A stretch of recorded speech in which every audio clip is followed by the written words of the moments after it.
संत जनो प्यारा मैं मिलया। एक ओंकार सतनाम करता पुरख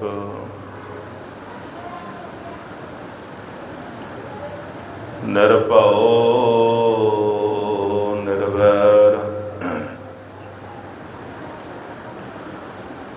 अकाल मूरत अजूनी सैभं गुर प्रसाद। जप आद सच जुगाद सच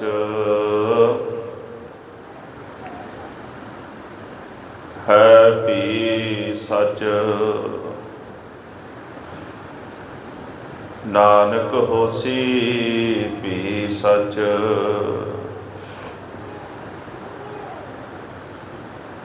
चक्कर चेहन अर बरन जात अर पात नहिन जे। रूप रंग अर रेख पेख को कहना सकत के। अचल मूरत अनभव प्रकाश अमितोज कहिजै। कोट इंद्र इंद्रा साहे सहान गणिजै। तिर भवन महीप सुर नर असुर नेत नेत बन तृण कहत। सर्वनाम कथै कवन कर्म नाम बरनत सुमत। नैन न देखह साध से नैन बेहाल्या। करन ना सुनहि नाद करन मुंद काल्या। रसना ना जपै नाम तिल तिल कर कटिया। हर हां जब बिसरै गोबिंद राय दिनों दिन घटिया। धन धन धन जन आया जिस प्रसाद सब जगत तराया। जन आवन का यह सुआओ जन कै संग चित आवै नाओ। आप मुक्त मुक्त करै संसार। नानक तिस जन को सदा नमस्कार। बाल अवस्था ज्ञान कन बिघन विनाश विशाल। चरण सरोजन को नमो श्री हरि कृष्ण कृपाल। चरण सरोजन को नमो श्री हरि कृष्ण कृपाल। श्री सतगुर हरि कृष्ण जी देहो गुरमति उपजाए। और विकार को पर हर हो सतनाम लिव लाए। कहाँ बुद्ध प्रभ तुच्छ हमारी बरन सकै महिमा जो तिहारी। हम ना सकत कर सिफत तुम्हारी। आप ले हो तुम कथा सुधारी। हम ना सकत कर सिफत तुम्हारी। आप ले हो तुम कथा सुधारी।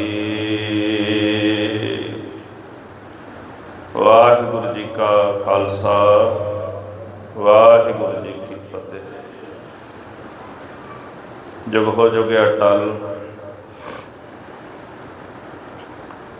ਸ਼ਬਰ ਛਤਰ ਤਖਤ ਕੇ ਮਾਲਕ ਸਤਿਗੁਰੂ। ਇੱਕੋ ਜੀ ਕਢਾ ਦਿਓ ਇਹਦੀ ਮੁੰਡੀ।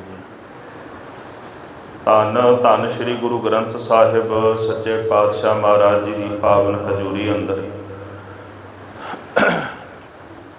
ਜੁੜ ਬੈਠੀ ਗੁਰੂ ਰੂਪ ਗੁਰੂ ਖਾਲਸਾ ਸਾਧ ਸੰਗਤ ਜੀਓ। ਬਾਲਾ ਪ੍ਰੀਤਮ ਸ੍ਰੀ ਗੁਰੂ ਹਰਿਕ੍ਰਿਸ਼ਨ ਸਾਹਿਬ ਜੀ ਮਹਾਰਾਜ ਜੀ ਦੇ ਪਾਵਨ ਪਵਿੱਤਰ ਪ੍ਰਕਾਸ਼ ਪੁਰਬ ਦੀ ਖੁਸ਼ੀ ਅੰਦਰ ਆਪ ਜੀ ਸਰਬੱਤ ਗੁਰਸਿੱਖ ਸੰਗਤਾਂ ਬੜੇ ਪ੍ਰੇਮ ਭਾਵ ਸਹਿਤ ਗਰੀਬ ਨਵਾਜ ਬਾਲਾ ਪ੍ਰੀਤਮ ਜੀ ਦੇ ਪਾਵਨ ਪਵਿੱਤਰ ਪ੍ਰਕਾਸ਼ ਪੁਰਬ ਨੂੰ ਮਨਾ ਰਹੇ ਹੋ। ਗੁਰਸਿੱਖਾਂ ਦੇ ਮਨ ਅੰਦਰ ਸਤਿਗੁਰਾਂ ਦੇ ਪ੍ਰਕਾਸ਼ ਦਾ ਬੜਾ ਚਾਅ ਹੁੰਦਾ ਹੈ, ਪਰ ਫਤਿਹ ਢਿੱਲੀ ਜੀ ਸੁਣ ਕੇ ਲੱਗਦਾ ਵੀ ਹੈ ਕੋਈ ਨਹੀਂ। ਬੜੀ ਢਿੱਲੀ ਜੀ ਆਵਾਜ਼ ਆਈ ਹੈ। ਲੰਗਰ ਵਿੱਚ ਵੇਖੋ ਕਿਵੇਂ ਰੌਲਾ ਪੈਂਦਾ ਹੁੰਦਾ। ਇੱਕ ਵਿਦਵਾਨ ਨੇ ਬਚਨ ਲਿਖੇ ਨੇ, ਦੋਏ ਮਿਲੇ 64 ਖਿਲੇ। ਥੋੜੀ ਜਿਹੀ ਆਵਾਜ਼ ਕਰ ਦਿਓ, ਥੋੜੀ ਜਿਹੀ ਆਵਾਜ਼। ਜਦੋਂ ਦੋ ਗੁਰਸਿੱਖ ਆਪਸ ਵਿੱਚ ਮਿਲਣ 64 ਖਿਲੇ 64 ਦੰਦ ਖਿੜ ਜਾਂਦੇ ਨੇ। ਬੰਦਾ ਕਹਿੰਦਾ ਵੀ ਦੰਦ ਤਾਂ 32 ਹੁੰਦੇ ਨੇ, ਪਰ ਉਹ ਵਿਦਵਾਨ ਕਹਿੰਦੇ ਸਿੱਖ ਤਾਂ ਦੋ ਹੁੰਦੇ ਨੇ ਨਾ, ਤੇ ਦੋਵਾਂ ਦੇ 64 ਦੰਦ ਹੋ ਗਏ। ਦੋਏ ਮਿਲੇ 64 ਖਿਲੇ, ਮਿਲੇ 20 ਕਰ ਜੋਰ, ਕਰਨਾਮ ਹੱਥ ਦਾ। ਜਦੋਂ ਗੁਰਸਿੱਖ ਆਪਸ ਵਿੱਚ ਮਿਲਦਾ ਤੇ 4 ਹੱਥ ਜੁੜ ਜਾਂਦੇ ਨੇ, ਤੇ 4 ਹੱਥ ਜੁੜਨ ਦੇ ਨਾਲ 20 ਉਂਗਲਾਂ ਜੁੜ ਜਾਂਦੀਆਂ ਨੇ। ਮਿਲੇ 20 ਕਰ ਜੋਰ, ਗੁਰਸਿੱਖ ਸਿਉ ਗੁਰਸਿੱਖ ਮਿਲੇ, ਖਿਲੇ ਹੈ 7 ਕਰੋੜ। ਜਦੋਂ ਗੁਰਸਿੱਖ ਨੂੰ ਗੁਰਸਿੱਖ ਮਿਲਦਾ ਹੈ, ਉਹਦੇ ਅੰਦਰ ਤਾਂ ਚਾਅ ਹੀ ਬੜਾ ਹੁੰਦਾ ਹੈ, ਬੜੀ ਖੁਸ਼ੀ ਹੁੰਦੀ ਹੈ। ਹਰ ਇੱਕ ਮਨੁੱਖ ਦੇ ਸਰੀਰ ਦੇ ਉੱਪਰ 3.5 ਕਰੋੜ ਰੋਮ ਹੁੰਦੇ ਨੇ। ਤਾਂ ਉਹ ਕਵੀ ਕਹਿੰਦਾ ਹੈ ਕਿ 7 ਕਰੋੜ ਰੋਮ ਦੋਵਾਂ ਸਿੱਖਾਂ ਦੇ ਖਿੜ ਜਾਂਦੇ ਨੇ ਜਦੋਂ ਆਪਸ ਵਿੱਚ ਮਿਲ ਕੇ ਸਤਿਗੁਰਾਂ ਨੂੰ ਹਾਜ਼ਰ ਨਾਜ਼ਰ ਜਾਣ ਕੇ ਫਤਿਹ ਗਜਾਉਂਦੇ ਨੇ। ਜਿਹਦੀ ਫਤਿਹ ਗਜਾਈ ਉਹਦੀ ਜੱਗ ਵਿੱਚ ਵੀ ਫਤਿਹ, ਉਹਦੀ ਦਰਗਾਹ ਵਿੱਚ ਵੀ ਫਤਿਹ। ਗੁਰੂ ਕਲਗੀਧਰ ਜੀ ਨੇ ਜਦੋਂ ਭੰਗਾਣੀ ਦਾ ਪਹਿਲਾ ਜੰਗ ਜਿੱਤਿਆ ਤੇ ਸਿੰਘ ਆ ਕੇ ਕਹਿਣ ਲੱਗੇ, ਮਹਾਰਾਜ ਜੀ ਆਪ ਜੀ ਦੀ ਫਤਿਹ ਹੋ ਗਈ। ਜਦੋਂ ਸਤਿਗੁਰਾਂ ਨੇ ਤੀਰ ਮਾਰਿਆ, ਹੰਡੂਰ ਦੇ ਰਾਜੇ ਨੂੰ ਮਾਰ ਮੁਕਾਇਆ, ਤਾਂ ਸਤਿਗੁਰੂ ਗੁਰੂ ਕਲਗੀਧਰ ਜੀ ਮਹਾਰਾਜ ਦਸਮ ਦੀ ਬਾਣੀ ਵਿੱਚ ਲਿਖਦੇ, ਬਚਿੱਤਰ ਨਾਟਕ ਦੇ ਪਹਿਲੇ ਹੀ ਬੋਲ ਨੇ, ਭਈ ਜੀਤ ਮੇਰੀ ਕਿਰਪਾ ਅਕਾਲਤ ਕੇਰੀ। ਇਹ ਮੇਰੀ ਜਿੱਤ ਨਹੀਂ ਹੋਈ, ਇਹ ਅਕਾਲ ਪੁਰਖ ਦੀ ਜਿੱਤ ਹੈ। ਇਹ ਜਿੱਤ ਦੀ ਦਾਤ ਵੀ ਉਸੇ ਨੇ ਹੀ ਦਿੱਤੀ ਹੈ। ਤਾਂ ਮਹਾਰਾਜ ਉੱਥੇ ਕਹਿੰਦੇ, ਵਾਹਿਗੁਰੂ ਜੀ ਕਾ ਖਾਲਸਾ ਵਾਹਿਗੁਰੂ ਜੀ ਕੀ ਫਤਿਹ। ਭੰਗਾਣੀ ਸਾਹਿਬ ਦੀ ਧਰਤੀ 'ਤੇ ਜਾਓ, ਇਹ ਫਤਿਹ ਮਹਾਰਾਜ ਨੇ ਉੱਥੇ ਉਚਾਰੀ ਸੀ ਜਦੋਂ ਭੰਗਾਣੀ ਦਾ ਪਹਿਲਾ ਜੰਗ ਫਤਿਹ ਕੀਤਾ। ਹਰ ਗੁਰਸਿੱਖਾਂ ਨੂੰ ਬਚਨ ਕਿਹਾ, ਜਿਹੜਾ ਫਤਿਹ ਗਜਾਏਗਾ ਉਹਦੀ ਜੱਗ ਵਿੱਚ ਵੀ ਫਤਿਹ, ਉਹਦੀ ਦਰਗਾਹ ਵਿੱਚ ਵੀ ਫਤਿਹ। ਤੇ ਫਿਰ ਸੰਕੋਚ ਕਾਹਨੂੰ? ਜੇ ਆਪਾਂ ਬਾਲਾ ਪ੍ਰੀਤਮ ਦਾ ਪ੍ਰਕਾਸ਼ ਦਿਹਾੜਾ ਮਨਾ ਰਹੇ ਹਾਂ ਤੇ ਫਤਿਹ ਗਜਾਉਣ ਵੇਲੇ ਹੀ ਪਤਾ ਲੱਗ ਜਾਣਾ ਵੀ ਸਾਡੇ ਅੰਦਰ ਚਾਅ ਕਿੰਨਾ ਕੁ। ਗੁਰਸਿੱਖਾਂ ਅੰਦਰ ਤਾਂ ਚਾਅ ਹੀ ਬੜਾ ਹੁੰਦਾ। ਘਰ ਦੇ ਕਿਸੇ ਮੈਂਬਰ ਦਾ ਕੋਈ ਜਨਮ ਦਿਨ ਹੋਵੇ, ਅਸੀਂ ਕੀ ਤੁੱਛ ਜੇ ਪ੍ਰਾਣੀ ਆ, ਤੇ ਕਿੰਨਾ ਚਾਅ ਹੁੰਦਾ ਘਰ ਦੇ ਵਿੱਚ। ਅੱਗੇ ਵੱਧ ਕੇ ਜਨਮ ਦਿਨ ਦੀਆਂ ਵਧਾਈਆਂ ਦਿੰਦੇ ਆ। ਜਿਹੜਾ ਸਾਰੀ ਸ੍ਰਿਸ਼ਟੀ ਦਾ ਕਰਤਾ ਹੈ, ਤੇ ਜੇ ਉਹਦੇ ਪ੍ਰਕਾਸ਼ ਉਤਸਵ ਨੂੰ ਮਨਾ ਰਹੇ ਆ, ਜਿਸ ਦੀ ਚੇਤਨਾ ਅੰਦਰ ਪੈਦਾ ਹੁੰਦਿਆਂ, ਜਿਹਨੂੰ ਅੰਦਰ ਯਾਦ ਕਰਦਿਆਂ ਕਰੋੜਾਂ ਵਿਘਨ ਨਾਸ਼ ਹੋ ਜਾਂਦੇ ਨੇ। ਐਸੇ ਗੁਰੂ ਹਰਿਕ੍ਰਿਸ਼ਨ ਸਾਹਿਬ ਜੀ ਮਹਾਰਾਜ ਜੀ ਦਾ ਪ੍ਰਕਾਸ਼ ਪੁਰਬ ਮਨਾਈਏ ਤੇ ਆਵਾਜ਼ ਢਿੱਲੀ ਜੀ ਹੋਵੇ, ਫਿਰ ਗੱਲ ਨਹੀਂ ਜੇ ਬਣਦੀ। ਇੱਕ ਦਫਾ ਸਾਰੀਆਂ ਸੰਗਤਾਂ ਫਿਰ ਕਰੋ ਕਿਰਪਾ, ਪਿਆਰ ਨਾਲ ਗੱਜ ਵੱਜ ਕੇ ਆਖੋ ਜੀ, ਵਾਹਿਗੁਰੂ ਜੀ ਕਾ ਖਾਲਸਾ, ਵਾਹਿਗੁਰੂ ਜੀ ਕੀ ਫਤਿਹ। ਧੰਨ ਗੁਰੂ ਹਰਿਕ੍ਰਿਸ਼ਨ ਸਾਹਿਬ ਜੀ ਮਹਾਰਾਜ ਕਿਰਪਾ ਕਰਨ, ਸਭ ਦੀ ਹਾਜ਼ਰੀ ਦਰਗਾਹੇ ਪ੍ਰਵਾਨ ਕਰਨ। ਜਗਤ ਦੇ ਅੰਦਰ ਮਨੁੱਖ ਦਾ ਕੱਦ, ਉਹਦੀ ਤਮੀਲ ਤੇ ਵਿਦਿਆ ਖੇਤਰ ਦੇ ਅੰਦਰ ਸੁੰਦਰਤਾ, ਮਨੁੱਖ ਦੀ ਉਮਰ, ਮਨੁੱਖ ਦਾ ਗਿਆਨ ਕੋਈ ਥਾਂ ਨਹੀਂ ਰੱਖਦਾ। ਉਸ ਮਨੁੱਖ ਦੇ ਰੂਹਾਨੀ ਜੀਵਨ ਦੀ ਸਿਫਤ ਕਿੰਨੀ ਕੁ ਉੱਚੀ ਹੈ, ਇੱਥੋਂ ਉਹਨੂੰ ਨਾਪਿਆ ਜਾਂਦਾ ਹੈ। ਇਸ ਗੱਲ ਦੀ ਕਸਵੱਟੀ ਤੇ ਉਹਨੂੰ ਪਰਖਿਆ ਜਾਂਦਾ ਹੈ। ਜਿਵੇਂ ਭਾਈ ਨੰਦ ਲਾਲ ਜੀ ਕਹਿੰਦੇ ਨੇ, ਹੇ ਗੁਰੂ ਹਰਿਕ੍ਰਿਸ਼ਨ ਸਾਹਿਬ ਜੀ ਮਹਾਰਾਜ, ਤੁਹਾਡੀ ਹੋਂਦ ਰੱਬ ਦੀਆਂ ਬਖਸ਼ਿਸ਼ਾਂ ਤੇ ਖੜੀ ਹੈ। ਇਸ ਤੋਂ ਗਹਿਰੀ ਗੱਲ ਮੈਨੂੰ ਹੋਰ ਕੋਈ ਲੱਭੀ ਨਹੀਂ। ਤੁਹਾਡੀ ਹੋਂਦ ਜਿਹੜੀ ਹੈ ਉਹ ਰੱਬ ਦੀ ਮਿਹਰ ਤੇ ਰੱਬ ਦੀ ਬਖਸ਼ਿਸ਼ ਉੱਪਰ ਖੜੀ ਹੈ। ਸਾਡੀ ਹੋਂਦ ਜਿਹੜੀ ਹੈ ਉਹ ਪ੍ਰਾਣਾਂ ਤੇ ਖੜੀ ਹੈ। ਪ੍ਰਾਣ ਚੱਲਦੇ ਨੇ ਤੇ ਸਾਡੀ ਹੋਂਦ ਹੈ। ਪ੍ਰਾਣਾਂ ਦੇ ਮਿਟਦਿਆਂ ਮਨੁੱਖ ਦੀ ਹੋਂਦ ਮਿਟ ਜਾਂਦੀ ਹੈ। ਪਰ ਗੁਰੂ ਹਰਿਕ੍ਰਿਸ਼ਨ ਸਾਹਿਬ ਜੀ, ਤੁਹਾਡੀ ਹੋਂਦ ਜਿਹੜੀ ਹੈ ਉਹ ਰੱਬ ਦੀ ਬਖਸ਼ਿਸ਼, ਰੱਬ ਦੀ ਮਿਹਰ ਦੇ ਉੱਪਰ ਖਲੋਤੀ ਹੋਈ ਹੈ। ਤਾਂ ਤੁਸੀਂ ਦੋਹਾਂ ਹੱਥਾਂ ਦੇ ਨਾਲ ਸਾਰੇ ਜੱਗ ਦੇ ਵਿੱਚ ਦਾਤਾਂ ਵੰਡਦੇ ਹੋ ਤੇ ਜੱਗ ਦਾ ਭਲਾ ਲੋਚਦੇ ਹੋ। ਪੰਥ ਦੇ ਮਹਾਨ ਵਿਦਵਾਨ ਭਾਈ ਰਤਨ ਸਿੰਘ ਜੀ ਭੰਗੂ, ਜਿਨ੍ਹਾਂ ਨੇ ਖਾਲਸੇ ਦਾ ਜੀਵਨ ਲਿਖਿਆ, ਸਾਡੇ ਕਥਾ ਦੇ ਦੋ ਵੱਡੇ ਇਤਿਹਾਸਕ ਗ੍ਰੰਥ ਨੇ। ਇੱਕ ਸ੍ਰੀ ਗੁਰਪ੍ਰਤਾਪ ਸੂਰਜ ਗ੍ਰੰਥ, ਜਿਹਨੂੰ ਸੂਰਜ ਪ੍ਰਕਾਸ਼ ਕਹਿੰਦੇ ਆ, ਵਿਦਵਾਨਾਂ ਕੋਲ ਬਹਿ ਕੇ, ਉਸਤਾਦਾਂ ਕੋਲ ਬਹਿ ਕੇ ਪੜ੍ਹਨ ਵਾਲਾ ਗ੍ਰੰਥ। ਅੱਜ ਕੱਲ੍ਹ ਤਾਂ ਸਾਡੇ ਇੱਕ ਪੰਕਤੀ ਨੂੰ ਫੜ ਕੇ ਉਹ ਖਿੱਚੀ ਫਿਰਦੇ ਉਹਨੂੰ ਵੀ ਆਹ ਲਿਖਿਆ ਜੀ। ਦਾਸ ਬੜੀ ਵੇਰੀ ਅਰਜ ਕਰਦਾ, ਆਓ ਗੁਰਸਿੱਖ ਹੋ, ਭਰਾ ਹੋ, ਬਹਿ ਕੇ ਬਚਨ ਕਰੋ। ਜੇ ਇੱਕ ਪੰਕਤੀ ਤੁਹਾਨੂੰ ਲੱਗਦਾ ਠੀਕ ਨਹੀਂ ਤੇ 14 ਪੋਥੀਆਂ ਤੇ ਠੀਕ ਹੋਣਗੀਆਂ ਨਾ। ਭਾਈ ਸੰਤੋਖ ਸਿੰਘ ਨੇ 25 ਤੋਂ 30 ਸਾਲ ਦੀ ਮਿਹਨਤ ਕੀਤੀ ਉਹ ਗ੍ਰੰਥ ਲਿਖਦੇ ਆ। ਸਿੱਖ ਪੰਥ ਦੇ ਵਿੱਚ ਸਭ ਤੋਂ ਵੱਡਾ ਕਥਾ ਦਾ ਇਤਿਹਾਸਕ ਗ੍ਰੰਥ ਗੁਰਪ੍ਰਤਾਪ ਸੂਰਜ ਗ੍ਰੰਥ ਹੈ। ਉਸ ਤੋਂ ਬਾਅਦ ਖਾਲਸੇ ਦੇ ਇਤਿਹਾਸ ਨੂੰ ਸੰਭਾਲਿਆ ਭਾਈ ਰਤਨ ਸਿੰਘ ਭੰਗੂ ਨੇ। ਜਦੋਂ ਅੰਗਰੇਜ਼ ਧਰਤੀ ਦੇ ਉੱਪਰ ਆਏ ਜੀ, ਪੰਜਾਬ ਦੀ, ਹਿੰਦੁਸਤਾਨ ਦੀ, ਨਾਦਰ ਸ਼ਾਹ ਨੇ ਕਤਲੇਆਮ ਕੀਤਾ, ਅਬਦਾਲੀ ਚੜ੍ਹ ਕੇ ਆਇਆ, ਅੰਗਰੇਜ਼ਾਂ ਦਾ ਕਬਜ਼ਾ ਹੋਣ ਲੱਗਾ। ਤਾਂ ਉਹ ਦਿੱਲੀ ਦੇ ਬਾਦਸ਼ਾਹ ਨੂੰ ਪੁੱਛਦੇ ਨੇ, ਇਹ ਸਿੱਖ ਕੌਣ ਨੇ? ਉੱਥੋਂ ਦਾ ਬਾਦਸ਼ਾਹ ਕਹਿੰਦਾ, ਇਹ ਤਾਂ ਸਾਡੀ ਰਈਅਤ ਨੇ, ਬਾਗੀ ਹੋ ਗਏ ਨੇ। ਉਹ ਜਿਹੜਾ ਲਾਉਣੀ ਅਖਤਰ ਸੀ, ਜਦੋਂ ਲੁਧਿਆਣੇ ਕਚਹਿਰੀ ਵਿੱਚ ਆਇਆ ਤੇ ਇੱਥੇ ਇੱਕ ਕੈਪਟਨ ਮਰੀ ਸੀਗਾ, ਉਹਦੇ ਨਾਲ ਉਹਦਾ ਮੇਲ ਹੋਇਆ। ਦੋਨੇ ਅੰਗਰੇਜ਼ ਜਰਨੈਲ ਸਨ। ਉਹ ਪੁੱਛਣ ਲੱਗਾ ਵੀ ਮੈਂ ਸੁਣਿਆ ਹੈ ਵੀ ਇੱਥੇ ਸਿੱਖ ਰਿਆਸਤਾਂ ਨੇ, ਮਹਾਰਾਜਾ ਰਣਜੀਤ ਸਿੰਘ ਦੀ ਰਿਆਸਤ ਹੈ, ਫੂਲਕਿਆਂ ਦੀ ਰਿਆਸਤ ਹੈ, ਨਾਭੇ ਦੀ ਰਿਆਸਤ ਹੈ, ਫਰੀਦਕੋਟ ਦੀ ਰਿਆਸਤ ਹੈ, ਕੈਂਥਲ ਦੀ ਰਿਆਸਤ ਹੈ, ਪਟਿਆਲੇ ਦੀ ਰਿਆਸਤ ਹੈ। ਇਹ ਤਾਂ ਰਾਜੇ ਨੇ। ਪਰ ਦਿੱਲੀ ਦਾ ਬਾਦਸ਼ਾਹ ਇਹ ਕਹਿੰਦਾ ਵੀ ਇਹ ਜਿੰਨੇ ਸਿੱਖ ਨੇ ਇਹ ਤਾਂ ਸਾਡੀ ਰਈਅਤ ਨੇ। ਰਈਅਤ ਬਾਗੀ ਹੋ ਗਈ। ਜੇ ਰਈਅਤ ਬਾਗੀ ਹੋ ਗਈ ਹੈ ਫਿਰ ਇਹ ਰਾਜੇ ਕਿਵੇਂ ਬਣ ਗਏ? ਬਾਦਸ਼ਾਹ ਦੇ ਸਾਹਮਣੇ ਰਈਅਤ ਕੀ ਹੁੰਦੀ ਹੈ, ਪ੍ਰਜਾ ਕੀ ਹੁੰਦੀ? ਕੁਝ ਵੀ ਨਹੀਂ। ਮੈਂ ਇਹਨਾਂ ਦਾ ਪਿਛੋਕੜ ਜਾਣਨਾ ਚਾਹੁੰਦਾ। ਫਿਰ ਉਹ ਦਿੱਲੀ ਕਚਹਿਰੀ ਵਿੱਚ ਗਿਆ, ਲੁਧਿਆਣੇ ਕਚਹਿਰੀ ਵਿੱਚ ਗਿਆ। ਉੱਥੇ ਬੂਟਾ ਸ਼ਾਹ ਮੌਲਵੀ ਉਹਨਾਂ ਨੂੰ ਮਿਲਿਆ। ਆਖਿਆ ਵੀ ਸਿੱਖਾਂ ਦਾ ਇਤਿਹਾਸ ਲਿਖੋ। ਭਾਈ ਰਤਨ ਸਿੰਘ ਭੰਗੂ ਭਾਈ ਮਹਿਤਾਬ ਸਿੰਘ ਦੇ ਪੋਤਰੇ ਸਨ, ਜਿਨ੍ਹਾਂ ਨੇ ਮੱਸੇ ਰੰਗੜ ਦਾ ਸਿਰ ਵੱਢਿਆ। ਤਾਂ ਉਹ ਵੀ ਕਿਤੇ ਕਚਹਿਰੀ ਕੰਮ ਗਏ ਸਨ। ਬੂਟਾ ਸ਼ਾਹ ਮੌਲਵੀ ਨਾਲ ਜਦੋਂ ਗੱਲ ਚੱਲਦੀ ਸੀ ਤੇ ਭਾਈ ਸਾਹਿਬ ਭਾਈ ਰਤਨ ਸਿੰਘ ਭੰਗੂ ਨੇ ਸੁਣ ਲਈ। ਫਿਰ ਉਹ ਜਾ ਕੇ ਕੈਪਟਨ ਮਰੀ ਨੂੰ ਮਿਲੇ। ਆਖਣ ਲੱਗੇ, ਜਦੋਂ ਇਹ ਬੂਟਾ ਸ਼ਾਹ ਮੌਲਵੀ ਸਿੱਖਾਂ ਦਾ ਇਤਿਹਾਸ ਲਿਖੇਗਾ ਨਾ, ਮੈਨੂੰ ਇੱਕ ਪੜ੍ਹਾ ਜ਼ਰੂਰ ਦੇਈ।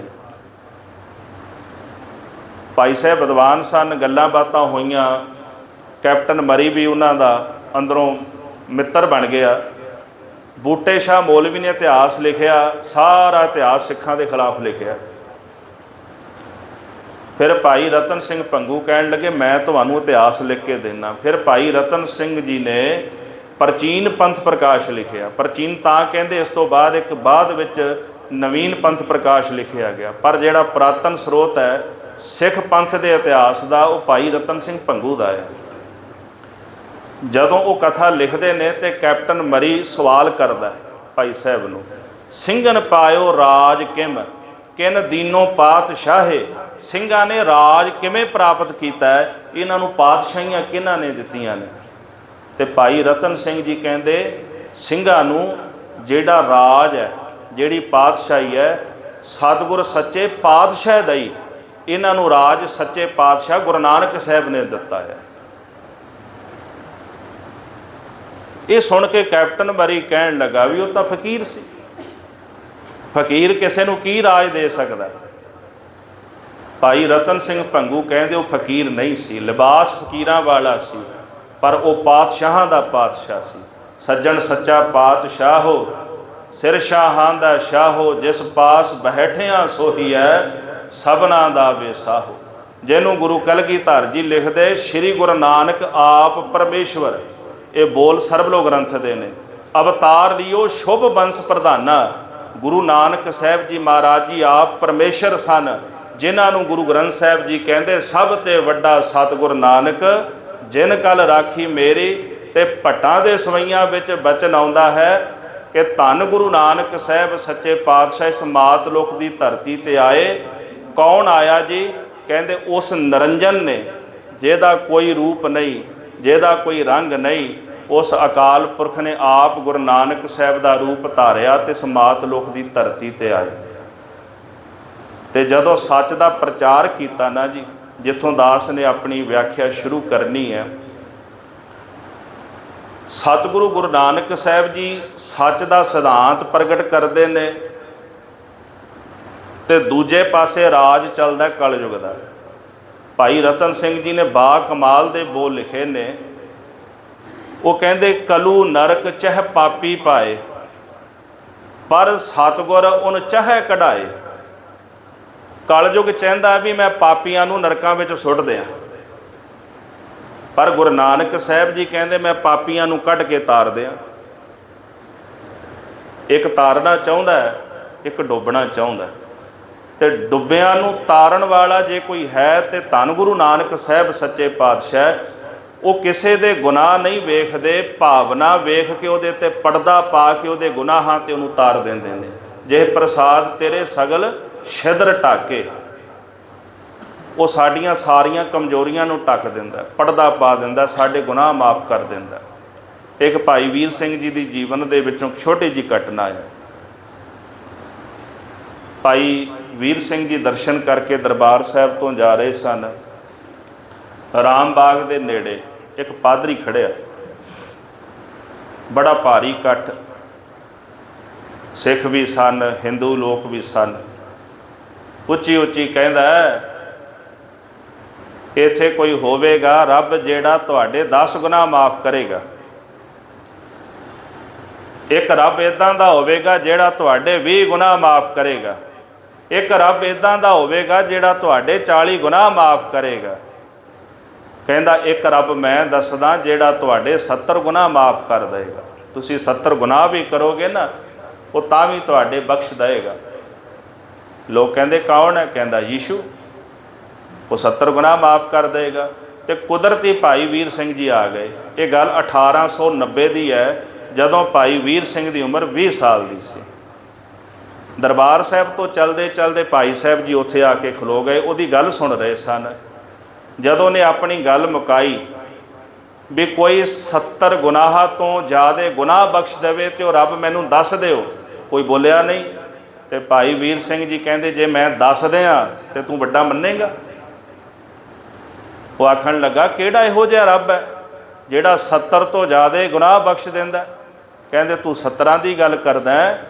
ਗੁਰੂ ਨਾਨਕ ਸਾਹਿਬ ਜੀ ਬਾਣੀ ਵਿੱਚ ਕਹਿੰਦੇ ਸ਼ਲੋਕ ਲੇਖੈ ਕਥ ਹੈ ਨਾ ਛੂਟੀ ਹੈ, खिन खिन भूलनहार बख्शनहार बख्श लै नानक पारे उतार। गुरु नानक साहब तां कहंदे वाहिगुरू असीं खिन खिन विच भुल्लां करन वाले आ, तू 70 गुनाहां दी गल करदा।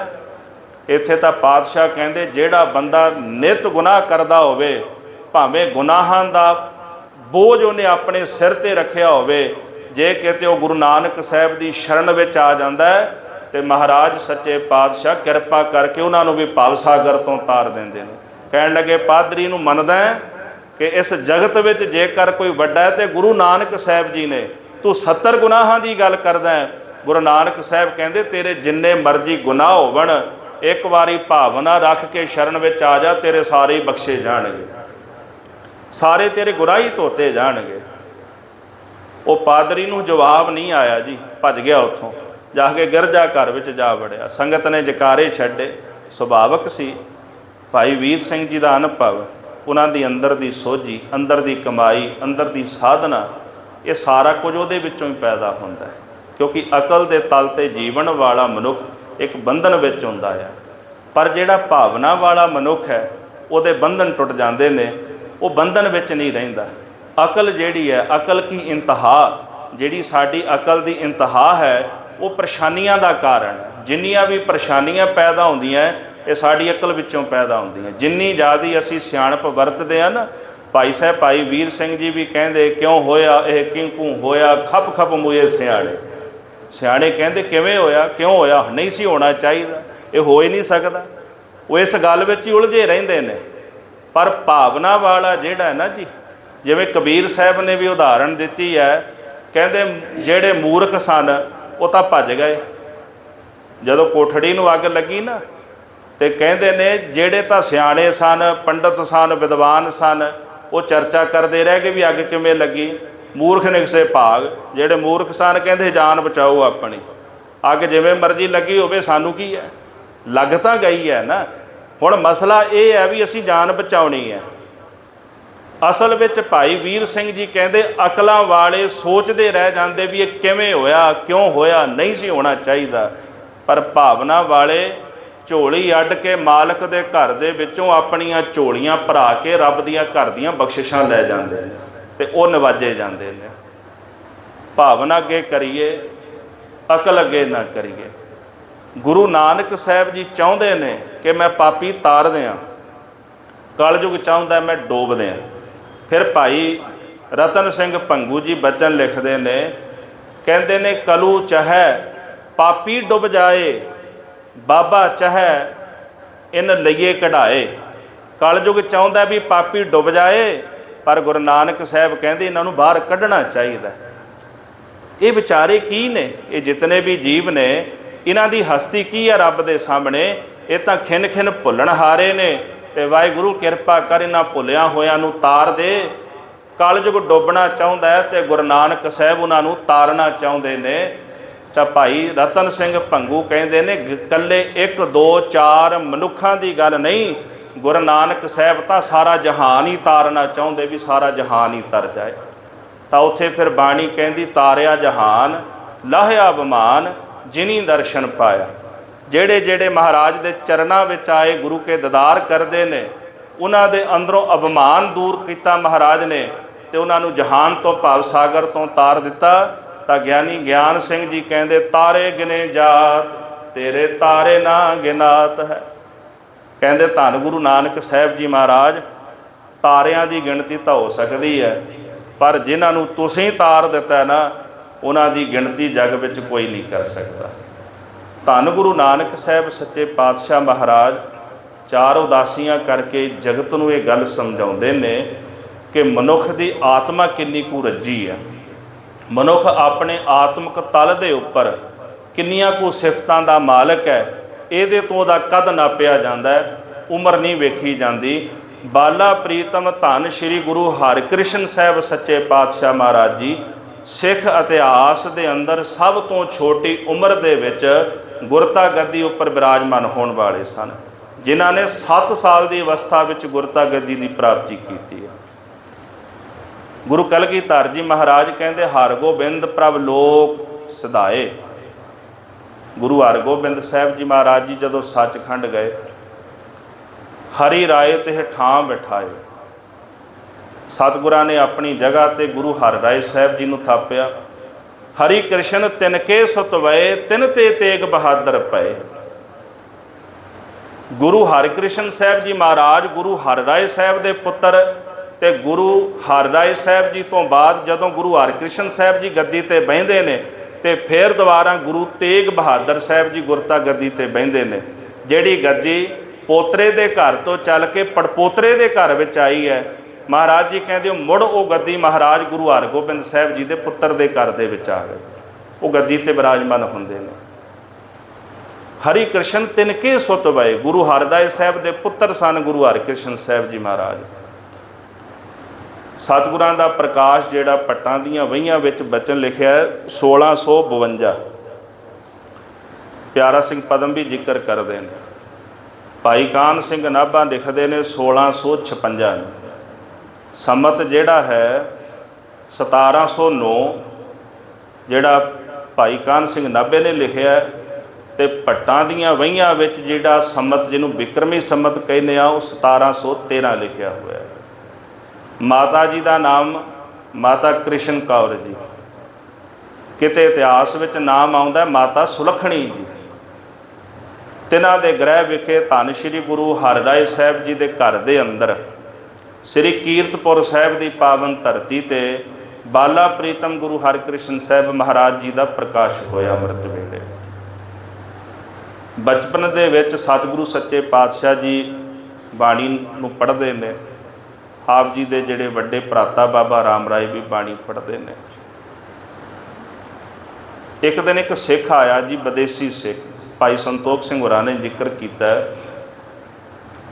ਆ ਕੇ ਗੁਰੂ ਹਰਿਰਾਏ ਸਾਹਿਬ ਜੀ ਨੂੰ ਕਹਿਣ ਲੱਗਾ, ਮਹਾਰਾਜ ਜੀ ਅਸੀਂ ਵਿਦੇਸ਼ ਦੇ ਰਹਿਣ ਵਾਲੇ ਸਿੱਖ, ਪਤਾ ਨਹੀਂ ਮੁੜ ਕਦੋਂ ਆਉਣਾ ਹੈ ਕਦੋਂ ਨਹੀਂ ਆਉਣਾ, ਇੰਨੀ ਕੁ ਕਿਰਪਾ ਕਰਕੇ ਦੱਸ ਦਿਓ ਵੀ ਤੁਸੀਂ ਆਪਣੇ ਤੋਂ ਬਾਅਦ ਆਪਣੇ ਤਖਤ 'ਤੇ ਕਿਹਨਾਂ ਨੂੰ ਬਿਰਾਜਮਾਨ ਕਰਾਓਗੇ। ਉਸ ਵਕਤ ਗੁਰੂ ਹਰਿਕ੍ਰਿਸ਼ਨ ਸਾਹਿਬ ਮਹਾਰਾਜ ਜੀ ਦੀ ਬਹੁਤ ਛੋਟੀ ਉਮਰ ਆ ਸਰੀਰਕ ਤੌਰ 'ਤੇ। ਸਤਿਗੁਰਾਂ ਨੇ ਆਖਿਆ, ਸਿੱਖਾ ਫਿਰ ਜੇ ਭੇਦ ਪਾ ਲਈ ਤੇ ਫਿਰ ਦੱਸੀ ਨਾ, ਕਿਉਂਕਿ ਇਹ ਗੁਰੂ ਨਾਨਕ ਸਾਹਿਬ ਦੀ ਕਲਾ ਇਹ ਉਹੀ ਜਾਣਦੇ ਨੇ, ਉਹਨਾਂ ਦਾ ਭੇਦ। ਕਿਉਂਕਿ ਬਾਬੋ ਕੀ ਗਤ ਬਾਬਾ ਜਾਣੈ। ਭਾਈ ਰਤਨ ਸਿੰਘ ਭੰਗੂ ਲਿਖਦੇ ਵੀ ਬਾਬੇ ਦੀ ਗਤ ਬਾਬਾ ਹੀ ਜਾਣਦਾ, ਦੂਜਾ ਨਹੀਂ ਸਮਝ ਸਕਦਾ। ਮਹਾਰਾਜ ਜੀ ਕਹਿੰਦੇ ਇਹ ਗੁੱਝੀਆਂ ਗੱਲਾਂ ਨੇ ਰੱਬ ਦੇ ਘਰ ਦੀਆਂ, ਇਹਨੂੰ ਜ਼ਾਹਰ ਨਹੀਂ ਕੀਤਾ ਜਾ ਸਕਦਾ, ਪਰ ਜੇ ਤੇਰੇ ਮਨ ਦੀ ਭਾਵਨਾ ਤੇ ਜਾ ਕੇ ਆਪੇ ਪਰਖ ਲੈ। ਪਾਤਸ਼ਾਹ ਕਿਵੇਂ ਪਰਖਾਂ? ਮਹਾਰਾਜ ਜੀ ਕਹਿੰਦੇ ਸੂਈ ਲੈ ਜਾਈ, ਜਿਸ ਮੰਜੇ ਉੱਪਰ ਬਹਿ ਕੇ ਪਲੰਘ ਉੱਪਰ ਬਹਿ ਕੇ ਬਾਣੀ ਦਾ ਪਾਠ ਕਰਦੇ ਨੇ, ਸੂਈ ਝਬੋ ਕੇ ਵੇਖ ਲਈ, ਤੇਰੇ ਸਵਾਲ ਦਾ ਜਵਾਬ ਆਪੇ ਹੀ ਮਿਲ ਜਾਣਾ। ਅੰਮ੍ਰਿਤ ਵੇਲਾ ਹੋਇਆ ਜਿੱਥੇ ਬਾਬਾ ਰਾਮ ਰਾਏ ਬਾਣੀ ਪੜ੍ਹਦੇ ਸਨ। ਜਾ ਕੇ ਸਿੱਖ ਨੇ ਨਮਸਕਾਰ ਕੀਤੀ। ਬਾਬਾ ਰਾਮ ਰਾਏ ਜੀ ਜਿਸ ਪਲੰਘ ਉੱਪਰ ਬੈਠੇ ਨੇ, ਉਸ ਪਲੰਘ ਦੇ ਪਾਵੇ ਦੇ ਵਿੱਚ ਜਦੋਂ ਸੂਈ ਖਵਾਉਣ ਲੱਗੇ ਤਾਂ ਉਹ ਲੰਘੀ ਨਾ। ਉਹ ਸਖਤ ਸੀ ਤਾਂ ਸੁਭਾਵਿਕ ਹੈ ਲੱਕੜ ਸਖਤ ਹੀ ਹੋਵੇਗੀ। ਉੱਥੋਂ ਨਮਸਕਾਰ ਕਰਕੇ ਉੱਠ ਕੇ ਆ ਗਏ।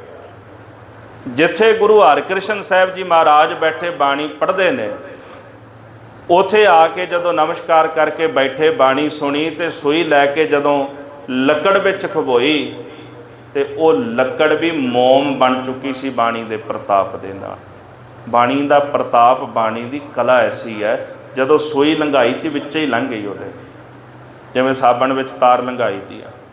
ਹੋ ਸਕਦਾ ਸਾਡੀ ਸਹਿਮਤੀ ਨਾ ਬਣੇ, ਕੋਈ ਗੱਲ ਨਹੀਂ, ਨਹੀਂ ਬਣਦੀ। ਕਿਉਂ? ਕਿਉਂਕਿ ਸਾਡਾ ਵਿਸ਼ਵਾਸ ਨਹੀਂ ਬਣਿਆ। ਜੇ ਅਸੀਂ ਬਾਣੀ ਨੂੰ ਸਿਰਫ ਆਪਣੇ ਬੁੱਧੀ ਦੇ ਤਲ 'ਤੇ ਸੋਚਦੇ ਤੇ ਵਿਚਾਰਦੇ ਹਾਂ, ਬਾਣੀ ਨੂੰ ਨਿਰੰਕਾਰ ਸੋਚ ਕੇ ਵਿਚਾਰੋ। ਵਾਹੋ ਵਾਹੋ ਬਾਣੀ ਨਿਰੰਕਾਰ ਹੈ, ਇਸ ਤਲ 'ਤੇ ਆ ਕੇ ਵਿਚਾਰ ਕਰੋ ਜਿੱਥੇ ਮਹਾਰਾਜ ਕਹਿੰਦੇ ਬਾਣੀ ਗੁਰੂ, ਗੁਰੂ ਹੈ ਬਾਣੀ। ਜੇ ਨਿਰੰਕਾਰ ਸਰਬ ਸ਼ਕਤੀਮਾਨ ਹੈ, ਅਨੰਤ ਕਲਾ ਹੋਏ ਠਾਕੁਰ ਚੜ੍ਹਿਆ, ਤੇ ਉਹ ਠਾਕੁਰ ਬਾਣੀ ਹੈ ਨਾ ਜੀ। ਵਾਹੋ ਵਾਹੋ ਬਾਣੀ ਨਿਰੰਕਾਰ। ਉਸ ਬਾਣੀ ਦੀ ਕਲਾ ਐਸੀ ਕਲਾ ਹੈ, ਪੱਥਰ ਵੀ ਮੋਮ ਬਣਾ ਸਕਦੀ ਹੈ ਉਹ ਬਾਣੀ, ਲੱਕੜ ਨੂੰ ਮੋਮ ਬਣਾ ਸਕਦੀ ਹੈ। ਤੇ ਜਿਹੜੇ ਸਾਡੇ ਹਿਰਦੇ ਪੱਥਰ ਵਰਗੇ ਨੇ ਨਾ, ਇਹ ਵੀ ਮੋਮ ਬਣ ਸਕਦੇ ਨੇ। ਬਸ ਫਰਕ ਪਤਾ ਕਿੰਨਾ ਕੁ ਹੈ? ਭਾਈ ਨੰਦ ਲਾਲ ਜੀ ਕਹਿੰਦੇ ਕਿ ਜੈਸੇ ਪਾਰਸ ਹੋਵੇ, ਪਾਰਸ ਵਿੱਚ ਪੱਤਾ ਰੱਖ ਦਿਓ ਤੇ ਲੋਹਾ ਭਾਵੇਂ 100 ਸਾਲ ਉਹਦੇ ਉੱਪਰ ਪਿਆ ਰਵੇ, ਉਹ ਕਦੇ ਕੰਚਨ ਹੁੰਦਾ ਹੀ ਨਹੀਂ। ਆਹੀ ਫਰਕ ਹੈ ਸਾਡਾ। ਅਸੀਂ ਬੁੱਧੀ ਦੇ ਤਲ ਤੇ ਜੀ ਰਹੇ ਹਾਂ, ਆਪਣੀ ਅਕਲ ਨਾਲ ਸੋਚ ਰਹੇ ਹਾਂ। ਜਿਵੇਂ ਭਾਈ ਵੀਰ ਸਿੰਘ ਜੀ ਕਹਿੰਦੇ, ਕਿਉਂ ਹੋਇਆ ਇਹ ਕਿੰਕੂ ਹੋਇਆ, ਖੱਪ ਖੱਪ ਮੂਏ ਸਿਆੜੇ। ਆਹ ਸਾਡੀ ਸੋਚ ਅੱਜ ਦੀ, ਬੌਧਿਕ ਤਲ ਤੇ ਸੋਚ ਰਹੇ ਹਾਂ। ਭਾਵਨਾ ਅੰਦਰੋਂ ਖਤਮ ਹੋ ਗਈ। ਪੰਥ ਰਤਨ ਗਿਆਨੀ ਸੰਤ ਸਿੰਘ ਜੀ ਮਸ਼ਕੀਨ ਜੀ ਕਹਿੰਦੇ, ਬੰਦੇ ਦਾ, ਸਿੱਖ ਦਾ ਸਭ ਤੋਂ ਵੱਡਾ ਬੰਧਨ ਹੀ ਬੰਦੇ ਦੀ ਬੁੱਧੀ ਤੇ ਬੰਦੇ ਦਾ ਗਿਆਨ ਹੈ। ਇਹਦੇ ਵਿੱਚੋਂ ਗਿਆਨ, ਸਾਡੀ ਬੁੱਧੀ ਸਾਨੂੰ ਨਿਕਲਣ ਨਹੀਂ ਦਿੰਦੀ, ਸਾਰੀ ਜ਼ਿੰਦਗੀ ਸਾਨੂੰ ਬੰਧਨ ਪਾ ਕੇ ਰੱਖਦੀ ਹੈ, ਕਿਉਂਕਿ ਅਸੀਂ ਆਪਣੀ ਬੌਧਿਕ ਤਲ ਦੇ ਉੱਪਰ ਸੋਚਦੇ ਰਹਿੰਦੇ ਹਾਂ ਹਰ ਵਕਤ। ਕਰ ਕਿਰਪਾ ਦੀਓ ਮੋਹਿ ਨਾਮਾ ਬੰਧਨ ਤੇ ਛੁਟਕਾਏ। ਕਿਰਪਾ ਕੀਤੀ, ਉਹਨਾਂ ਨੇ ਨਾਮ ਦੀ ਦਾਤ ਦਿੱਤੀ, ਸਾਨੂੰ ਬੰਧਨਾਂ ਤੋਂ ਛੁਟਕਾ ਦਿੱਤਾ।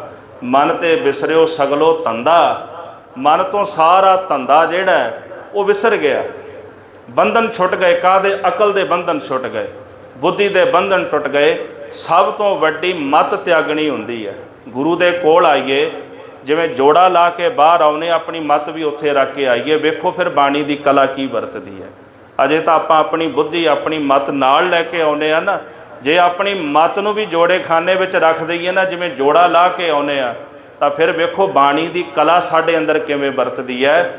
ਸਾਧ ਸੰਗਤ ਜੀ, ਧੰਨ ਗੁਰੂ ਹਰਿਕ੍ਰਿਸ਼ਨ ਸਾਹਿਬ ਸੱਚੇ ਪਾਤਸ਼ਾਹ ਮਹਾਰਾਜ ਬਾਣੀ ਪੜ੍ਹਦੇ ਨੇ ਤੇ ਲੱਕੜ ਵੀ ਮੋਮ ਬਣ ਗਈ। ਸਿੱਖ ਦੇ ਸਵਾਲ ਦਾ ਜਵਾਬ ਮਿਲ ਗਿਆ ਕਿ ਗੁਰੂ ਹਰਿਕ੍ਰਿਸ਼ਨ ਸਾਹਿਬ ਜੀ ਮਹਾਰਾਜ ਗੱਦੀ ਤੇ ਬਹਿਣਗੇ।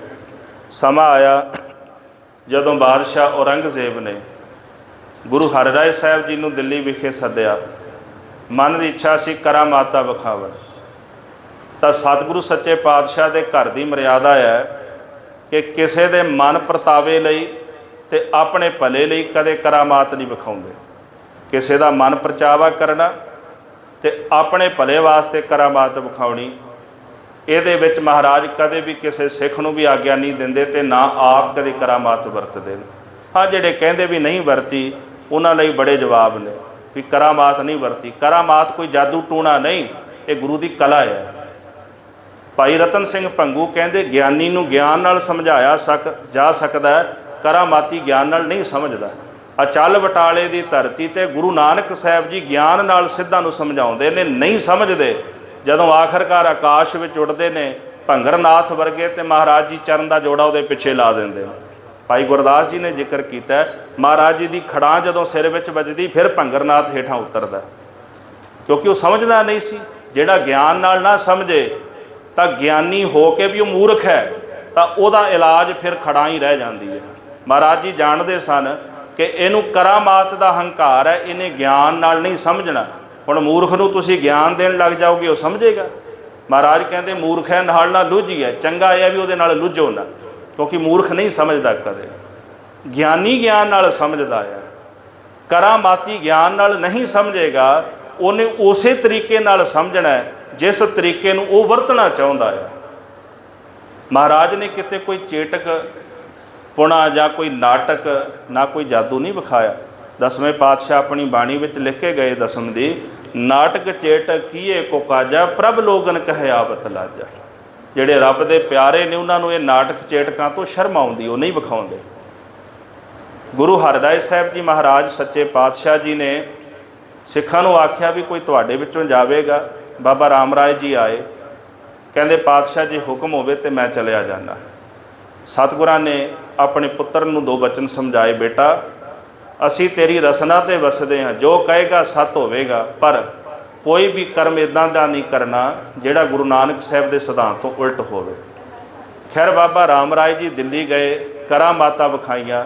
ਮਸਲਾ ਉਸ ਦਿਨ ਵਿਗੜ ਗਿਆ ਜਿਸ ਦਿਨ ਕਾਜੀ ਮੁਲਾਣਿਆਂ ਨੇ ਗੁਰੂ ਨਾਨਕ ਸਾਹਿਬ ਜੀ ਦੀ ਪਾਵਨ ਬਾਣੀ ਸ੍ਰੀ ਆਸਾ ਕੀ ਵਾਰ ਦਾ ਬਚਨ ਸਾਹਮਣੇ ਰੱਖ ਦਿੱਤਾ। ਮਿੱਟੀ ਮੁਸਲਮਾਨ ਕੀ ਪੇੜਾ ਪਈ ਘੁਮਿਆਰ, ਘੜ ਭਾਂਡੇ ਇੱਟਾ ਕੀਆ ਜਲਦੀ ਕਰੇ ਪੁਕਾਰ, ਜਲ ਜਲ ਰੋਵੈ ਬੱਪੜੀ ਝੜ ਝੜ ਭਵੈ ਅੰਗਿਆਰ। ਆਖਿਆ ਵੀ ਗੁਰੂ ਨਾਨਕ ਸਾਹਿਬ ਕਹਿੰਦੇ ਨੇ ਵੀ ਮੁਸਲਮਾਨ ਦੇ ਕਬਰ ਦੀ ਮਿੱਟੀ ਜਿਹੜੀ ਘੁਮਿਆਰ ਦੇ ਚੱਕ ਪੈਂਦੀ ਹੈ ਤੇ ਮੁੜ ਆਵੇ ਵਿੱਚ ਸੜਦੀ ਹੈ। ਜਦੋਂ ਬਾਬਾ ਰਾਮ ਰਾਏ ਜੀ ਆਏ ਤੇ ਔਰੰਗਜ਼ੇਬ ਨੇ ਉਹ ਸਵਾਲ ਉਹਨਾਂ ਨੂੰ ਕਰ ਦਿੱਤਾ। ਬਾਬਾ ਰਾਮ ਰਾਏ ਕਹਿਣ ਲੱਗੇ, ਨਹੀਂ ਇੱਥੇ ਬੇਈਮਾਨ ਕੇ ਹੈ।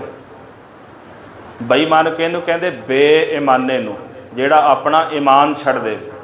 ਆਪਣਾ ਧਰਮ ਛੱਡ ਦੇ। ਮਹਾਰਾਜ ਜੀ ਨੇ ਗੱਲ ਬੇਈਮਾਨ ਦੀ ਕੀਤੀ ਹੈ। ਇੱਥੇ ਮੁਸਲਮਾਨ ਦਾ ਜ਼ਿਕਰ ਨਹੀਂ। ਜਿਹੜਾ ਬਚਨ ਪਾਤਸ਼ਾਹ ਨੇ ਕਿਹਾ ਸੀ, ਪੁੱਤਰ ਗੁਰੂ ਨਾਨਕ ਸਾਹਿਬ ਦੇ ਸਿਧਾਂਤ ਤੋਂ ਉਲਟ ਨਾ ਚੱਲੀ। ਦੋ ਗੱਲਾਂ ਨੇ, ਜੋਤ ਤੇ ਜੁਗਤ। ਜੁਗਤੀ ਤਰੀਕਾ ਕੀ ਹੈ?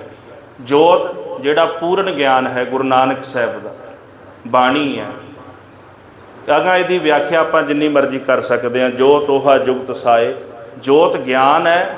ਜੁਗਤੀ ਜਿਹੜੀ ਮਹਾਰਾਜ ਨੇ ਸਾਨੂੰ ਦਿੱਤੀ ਜੁੜਨ ਦੀ, ਅੰਮ੍ਰਿਤ ਵੇਲੇ ਉੱਠਣਾ, ਬਾਣੀ ਪੜ੍ਹਨੀ, ਸੇਵਾ ਕਰਨੀ, ਸਿਮਰਨ ਕਰਨਾ, ਇਹ ਜੁਗਤੀ ਹੈ। ਉਸ ਗਿਆਨ ਦੀ ਪ੍ਰਾਪਤੀ ਦਾ ਇੱਕ ਸਾਧਨ ਹੈ। ਜੋਤ ਤੇ ਜੁਗਤ ਦੋ ਚੀਜ਼ਾਂ ਸਾਡੇ ਕੋਲ ਨੇ। ਮਹਾਰਾਜ ਨੇ ਕਿਹਾ ਬੇਟਾ ਸਿਧਾਂਤ ਦੇ ਉਲਟ, ਜੋਤ ਤੇ ਜੁਗਤ ਦੇ ਉਲਟ ਕੋਈ ਬਚਨ ਨਹੀਂ ਕਰਨਾ। ਪਰ ਬਾਬਾ ਰਾਮ ਰਾਏ ਨੇ ਉਹੀ ਕੰਮ ਕੀਤਾ। ਦਿੱਲੀ ਦੀਆਂ ਸੰਗਤਾਂ ਨੇ ਚਿੱਠੀ ਪਾਈ, ਗੁਰੂ ਹਰਿਰਾਏ ਸਾਹਿਬ ਜੀ ਨੇ ਸਿੱਖੀ ਵਿੱਚੋਂ ਛੇਕ ਦਿੱਤਾ, ਸਾਡੇ ਮੂੰਹ ਨਹੀਂ ਲੱਗਣਾ। ਬਾਬਾ ਰਾਮ ਰਾਏ ਮਾਫੀ ਮੰਗਣ ਵੀ ਆਏ, ਪਰ ਸਤਿਗੁਰਾਂ ਦੇ ਕੋਲ ਕੀਰਤਪੁਰ ਸਾਹਿਬ ਨਹੀਂ ਗਏ। ਕੁਝ ਦੂਰ ਡੇਰਾ ਲਾਇਆ, ਪਿਤਾ ਜੀ ਮਾफ़ ਕਰ ਦਿਓ, ਮੈਨੂੰ ਗਲਤੀ ਹੋ ਗਈ ਮੇਰੇ ਕੋਲ। ਪਾਤਸ਼ਾਹ ਕਹਿੰਦੇ ਗਲਤੀ ਬਹੁਤ ਵੱਡੀ ਹੋਈ ਹੈ। ਗੱਲ ਸਾਡੀ ਹੁੰਦੀ ਜਾਂ ਗੱਲ ਤੇਰੀ ਹੁੰਦੀ ਤੇ ਗੱਲ ਵੱਖਰੀ ਹੈ।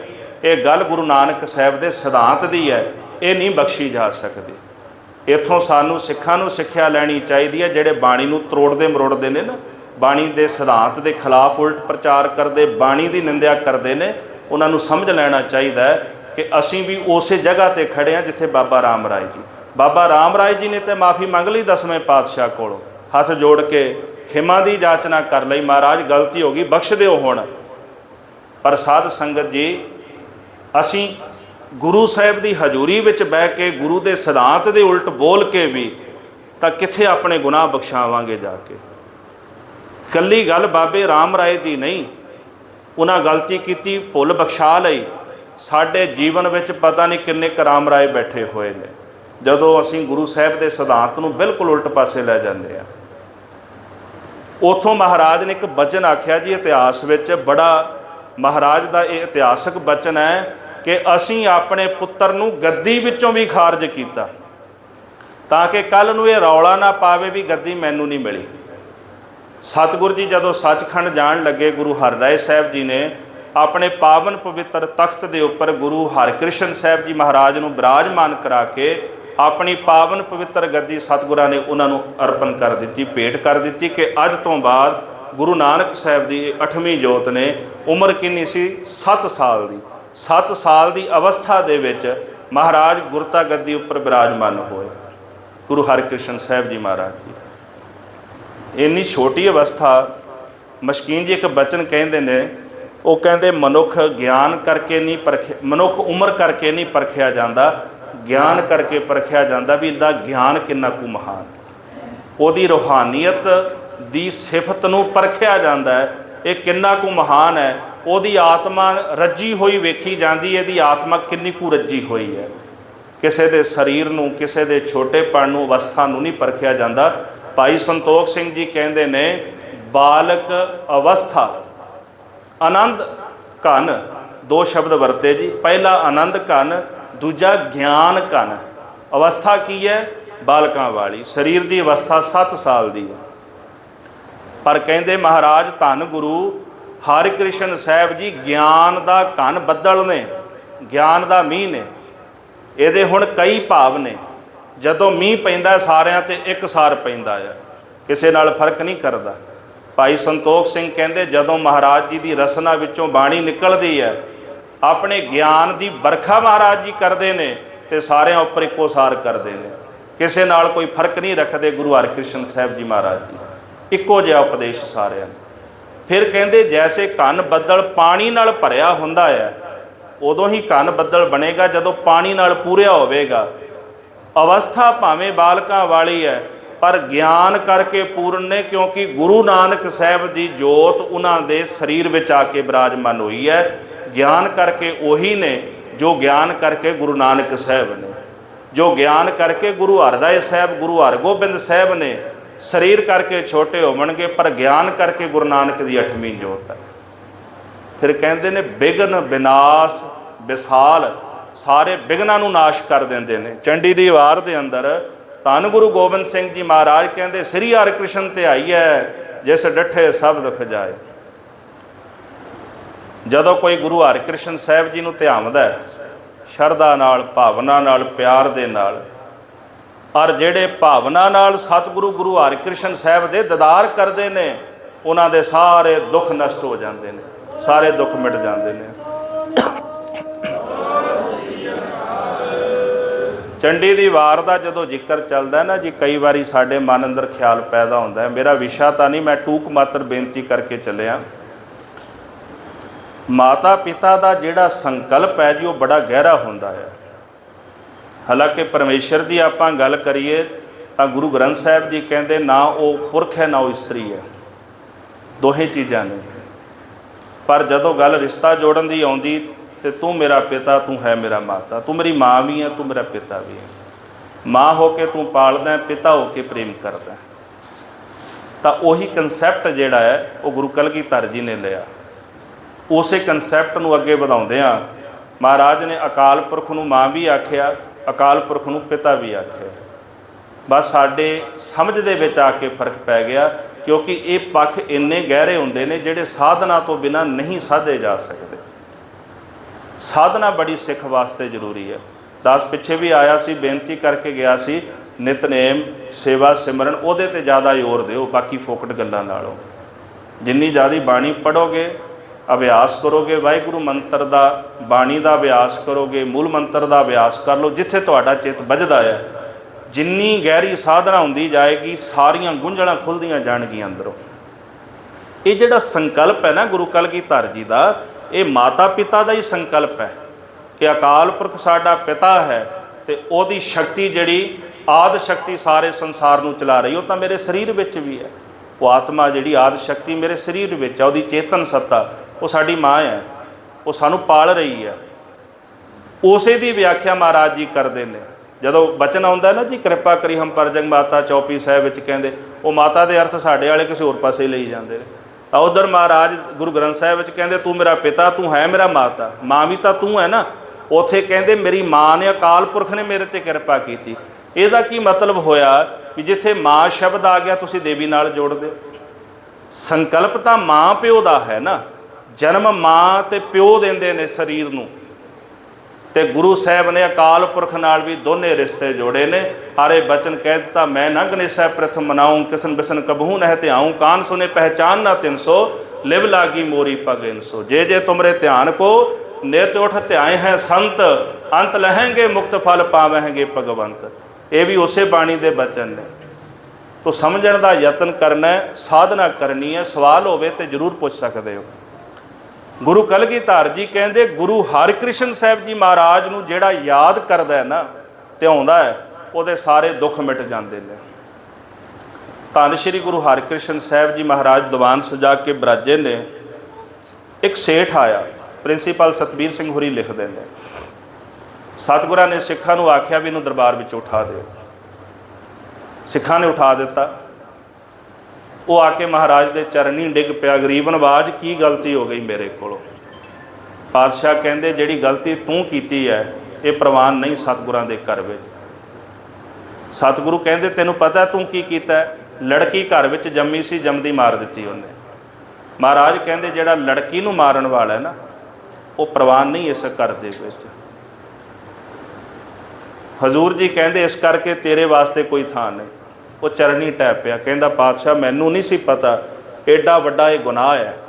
ਜਦੋਂ ਰਹਿਤ ਮਰਿਆਦਾ ਬਣਾਉਂਦੇ ਨਾ ਮੇਰੇ ਪਾਤਸ਼ਾਹ ਗੁਰੂ ਕਲਗੀਧਰ ਜੀ, ਔਰ ਵਿਸ਼ੇਸ਼ ਤੌਰ 'ਤੇ ਹੁਕਮ ਕੀਤਾ ਮਹਾਰਾਜ ਨੇ, ਨੜੀ ਮਾਰ ਕੁੜੀ ਮਾਰ, ਇਹਨਾਂ ਨਾਲ ਮੇਰਾ ਸਿੱਖ ਰੋਟੀ ਬੇਟੀ ਦੀ ਸਾਂਝ ਨਾ ਰੱਖੇ, ਜਿਹੜੇ ਲੜਕੀਆਂ ਨੂੰ ਮਾਰਦੇ ਨੇ। ਅੱਜ ਭਰੂਣ ਹੱਤਿਆ ਦਾ ਸੰਤਾਪ ਇੱਥੇ ਅਸੀਂ ਸਮਾਜ ਵਿੱਚ ਭੋਗ ਰਹੇ ਹਾਂ। ਇਹ ਸੋਚਣ ਵਾਲੀ ਗੱਲ ਹੈ। ਗੁਰੂ ਹਰਿਕ੍ਰਿਸ਼ਨ ਸਾਹਿਬ ਜੀ ਮਹਾਰਾਜ ਉਸ ਵਕਤ ਸਾਨੂੰ ਇਹ ਸਿਧਾਂਤ ਦੇ ਕੇ ਗਏ ਸਨ, ਸਿੱਖ ਨੇ ਕਦੇ ਲੜਕੀ ਨਹੀਂ ਮਾਰਨੀ, ਜਿਹੜਾ ਮਾਰੇਗਾ ਉਹ ਪੰਥ ਵਿੱਚੋਂ ਖਾਰਜ ਹੈ। ਉਹਨੇ ਮਾफ़ੀ ਮੰਗੀ। ਸਤਿਗੁਰੂ ਕਹਿੰਦੇ ਅੱਜ ਤੋਂ ਬਾਅਦ ਇਹੋ ਜਿਹਾ ਕੰਮ ਨਾ ਕਰੀ। ਬਾਬਾ ਰਾਮ ਰਾਏ ਜੀ ਨੂੰ ਈਰਖਾ ਹੋ ਗਈ ਜਦੋਂ ਗੁਰੂ ਹਰਿਕ੍ਰਿਸ਼ਨ ਸਾਹਿਬ ਜੀ ਗੱਦੀ 'ਤੇ ਬੈਠੇ। ਹੁਣ ਉਹਨਾਂ ਵਾਸਤੇ ਮਸਲਾ ਇਹ ਬਣ ਗਿਆ ਕਿ ਪਿਤਾ ਨੇ ਆਖਿਆ ਸੀ ਤੂੰ ਗੱਦੀ ਵਿੱਚੋਂ ਖਾਰਜ ਹੈ। ਇਸ ਗੱਲ ਨੂੰ ਉਹ ਵੀ ਮੰਨਦੇ ਸਨ ਕਿ ਸਾਰੀ ਸੰਗਤ ਨੇ ਗੱਲ ਆਖੀ ਹੈ, ਔਰ ਸਾਰੀ ਸੰਗਤ ਨੂੰ ਇਹ ਗੱਲ ਆਖੀ, ਸਾਰੀ ਸੰਗਤ ਜਾਣਦੀ ਹੈ ਕਿ ਮੈਂ ਗੱਦੀ ਵਿੱਚੋਂ ਖਾਰਜ ਹਾਂ। मैं कदे नहीं कह सकता भी गद्दी मैनू मिलनी चाहिए है, क्योंकि मेरे पिता जी कह गए हैं। फिर विਉਂਤਗੀ बनाई कि असीं गुरु हरकृष्ण साहब जी नूं दिल्ली सददे हाँ, औरंगजेब नूं कहांगे भी वो करामातां उन्हां दीयां वेखो।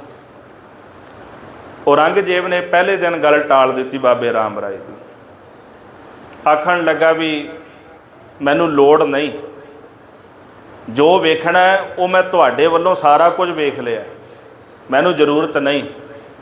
फिर भी गल्लां बना बना के बाबा राम राय जी ने औरंगजेब नूं उत्साहित किया। औरंगजेब का सुनेहा आ गया। समा करीबन मंजिल ते पहुँच चुका है, पर कुछ समा मैं होर लवांगा, मैनू खिमा जरूर कर देना। महाराज सच्चे पातशाह गुरु हरकृष्ण साहब जी नूं औरंगजेब ने जदों सद्दिया ना जी दिल्ली, सुनेहा भेजिया, तो सतगुरु सच्चे पातशाह महाराज ने एक बचन आख्या सी, जे तू करामात ही वेखनी है तो साडे भरा कोलों वेख लै, असीं नहीं आवांगे, ना असीं किसी के हुक्म दे बज्झे हाँ।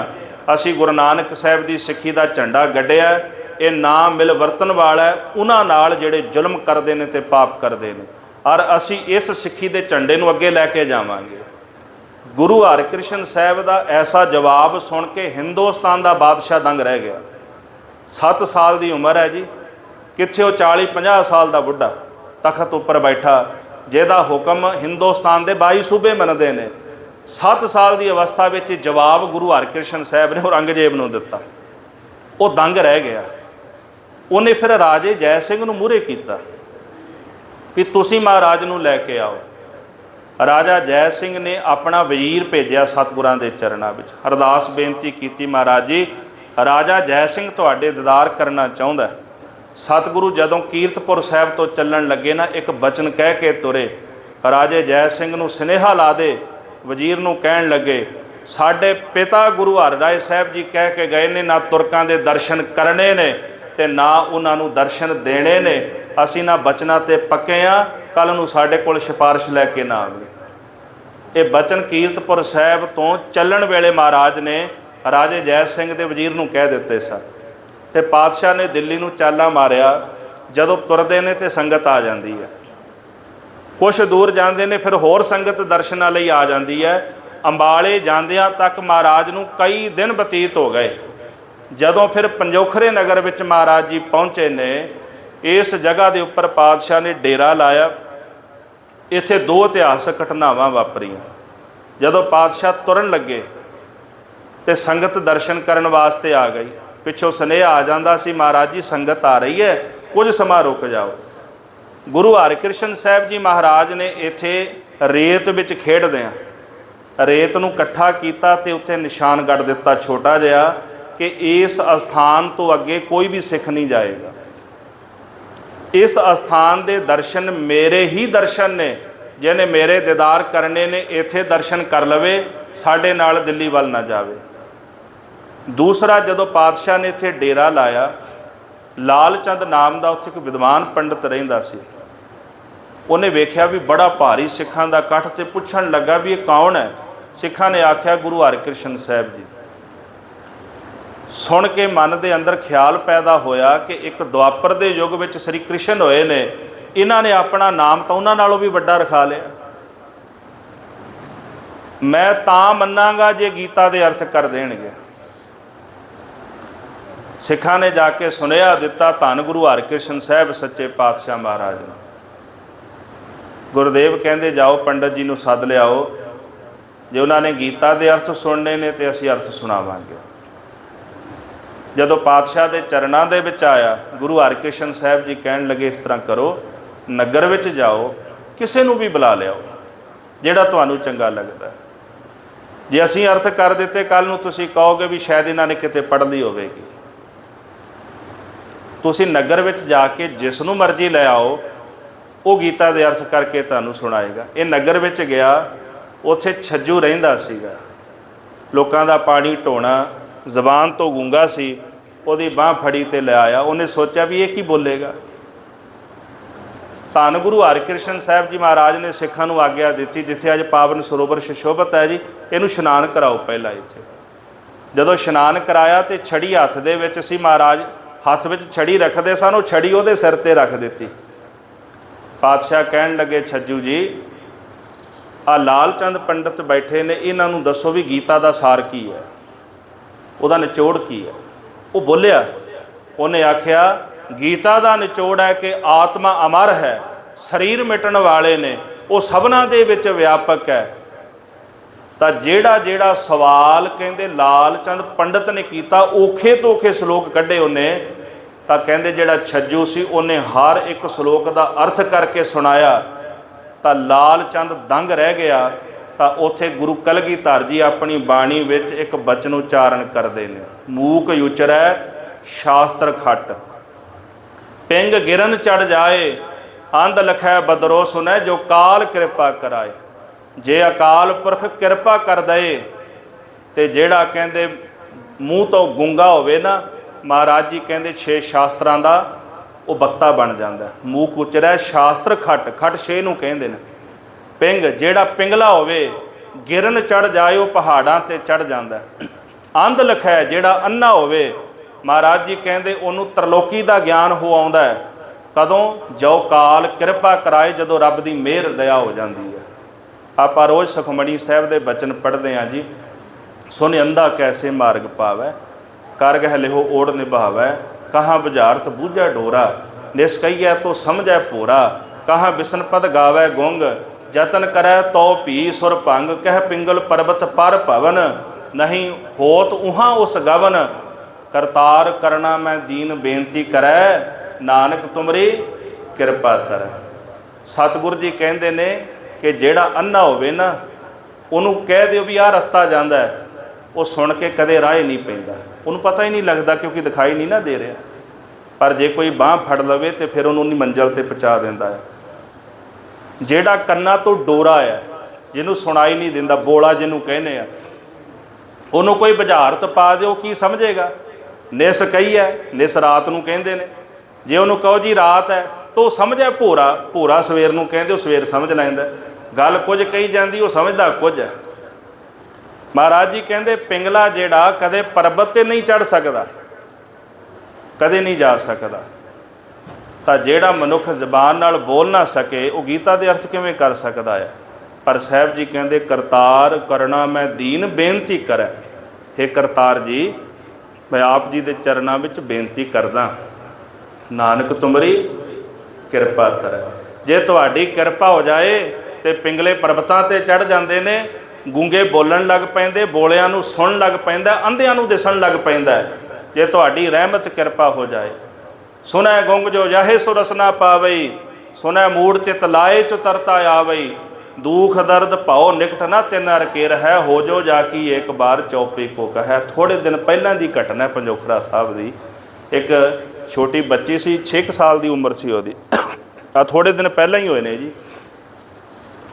गुरु हरकृष्ण साहब जी के चरणों में हाज़रियाँ भरियां, उत्थे ऐतवार नूं बड़ी संगत जाती है। ये कोई दिन का वहम भरम नहीं, अक्सर ऐतवार ही उत्थे समागम भरदा है, छुट्टी होंदी सारिਆਂ नूं। तो 5 ऐतवार हाज़रियाँ भरियां, तो वो लड़की बोलन लग पई। इनू लोग कई दूजे पासे लै जाते, इदां किवें हुंदा है, जिथे रब होवे उत्थे रहमत वरत जाए उहदी, ते फिर तां अन्हियां नूं भी दिखाई देण लग पैंदा। ये गल्लां केवल कहण मात्र नहीं, सुनिंदा कैसे मार्ग पावै, कर गह लिहो ओढ़ निभावै, ये गल्लां कहण मात्र नहीं, उहदी किरपा वरतदी है। गुरु अर्जन देव साहब का एक होर बचन आउंदा जी, सतगुरु सच्चे पातशाह कहंदे ने, पिंगल पर्वत पार परे खल चतर बकीता, अंधले तिर भवन सूझिया, गुर भेट पुनीता, महिमा साधु संग की, सुनहो मेरे मीता, मैल खोए कोट अग हरे निर्मल पए चीता। बाणी विच जिहड़े बचन कहे मेरे पातशाह सफले भी कीते ने। थोड़े दिन पहला दरबार साहिब घटना वापरी, एक नेत्रहीन बच्ची दे नेत्र दोबारा आ गए। एक ने सवाल किया, आखे जी उत्थे जिन्हां दीयां लत्तां नहीं हुंदियां वो नहीं मिलदियां। एक बच्चा कश्मीर तो आया जी, हैंडीकैप्ट सीगा, उन्होंने व्हील चेयर पर बिठा के लियाए, सेवादार ने उन्होंने मोढ़ी चुकिया, दरबार साहब लै गए, बैठा सी, अरदास हुंदी सी, अरदास विच उठ के खड़ा हो गया, उहदियां लत्तां काम नहीं सी करदियां। ये चमत्कार नहीं, ये रहमत है, ये कला है गुरु दी। जदों कोई भावना नाल जुड़दा है ਤੇ ਕਲਾ ਵਰਤ ਜਾਂਦੀ। ਮੈਂ ਇੱਕ ਛੋਟਾ ਜਿਹਾ ਹੋਰ ਪ੍ਰਸੰਗ ਸੁਣਾ ਕੇ ਇਸ ਬਚਨ ਨੂੰ ਆਪਾਂ ਜਾਣਨ ਦਾ ਯਤਨ ਕਰਨਾ, ਕਿਉਂਕਿ ਸਿੱਧ ਕਰਨ ਦੀ ਮੇਰੀ ਸਮਰੱਥਾ ਨਹੀਂ ਕਿਸੇ ਚੀਜ਼ ਨੂੰ। ਆਪਾਂ ਧਰਮ ਦੇ ਮਾਰਗ ਵਿੱਚ ਕਿਸੇ ਗੱਲ ਦਾ ਨਿਰਣਾ ਨਹੀਂ ਕਰ ਸਕਦੇ। ਇੱਕ ਨਾ ਭਾਈ ਵੀਰ ਸਿੰਘ ਨੇ ਕਥਾ ਲਿਖੀ ਹੈ ਜੀ, ਕਾਠ ਦੀ ਘੋੜੀ, ਉਹਦਾ ਸਰਲੇਖ ਹੀ ਲਿਖਿਆ ਸਾਹੀ ਦਾ। ਗੁਰੂ ਅਮਰਦਾਸ ਸਾਹਿਬ ਦੇ ਸਮੇਂ ਦੀ ਘਟਨਾ। ਉਹ ਸਿੱਖ ਦਹੀਂ ਲੈ ਕੇ ਆਉਂਦਾ ਸੀ ਮਹਾਰਾਜ ਵਾਸਤੇ, ਜਦੋਂ ਓਗਰਾ ਛਕਦੇ ਸਨ ਪਾਤਸ਼ਾਹ। ਤੇ ਇੱਕ ਦਿਨ ਉਹ ਲੇਟ ਹੋ ਗਿਆ। ਨਗਰ ਦੇ ਚੌਧਰੀ ਨੇ ਉਹ ਲੱਕੜ ਦੀ ਘੋੜੀ, ਜਿਹਨੂੰ ਆਪਾਂ ਫੌੜੀ ਕਹਿ ਦਿੰਦੇ ਹਾਂ ਜੀ, ਉਹਦੇ ਨਾਲ ਉਹ ਤੁਰਦਾ ਸੀ। ਉਹ ਖੋਹ ਲਈ ਉਹਦੇ ਕੋਲ, ਲੈ ਜਿਸ ਗੁਰੂ ਦੀ ਰੋਜ਼ ਸੇਵਾ ਕਰਦਾ ਤੈਨੂੰ ਲੱਤ ਨਹੀਂ ਦੇ ਸਕਦਾ। ਉਹ ਸਿੱਖ ਕਹਿੰਦਾ ਵੀ ਮਰਜ਼ੀ ਹੈ ਉਹਨਾਂ ਦੀ, ਮੈਂ ਮੰਗੀ ਨਹੀਂ ਉਹਨਾਂ ਕੋਲੋਂ, ਮੈਨੂੰ ਲੱਤ ਦੇ ਦਿਓ। ਉਹਨਾਂ ਦੀ ਮਰਜ਼ੀ ਹੈ, ਮੈਂ ਤਾਂ ਉਹਨਾਂ ਦੀ ਸੇਵਾ ਕਰਦਾ। ਮੇਰੀ ਭਾਵਨਾ ਹੈ ਕਿ ਮੈਂ ਆਪਣੇ ਗੁਰੂ ਦੀ ਸੇਵਾ ਕਰਨੀ ਹੈ। ਲੱਤ ਦੇਣਾ ਨਾ ਦੇਣਾ ਇਹ ਉਹਨਾਂ ਦਾ ਕੰਮ ਹੈ। ਨਹੀਂ ਦਿੱਤੀ, ਜੇ ਦੇਣੀ ਹੁੰਦੀ ਪਹਿਲਾਂ ਦੇ ਦਿੰਦੇ। ਉਹ ਮਖੌਲ ਕਰੀ ਜਾਏ।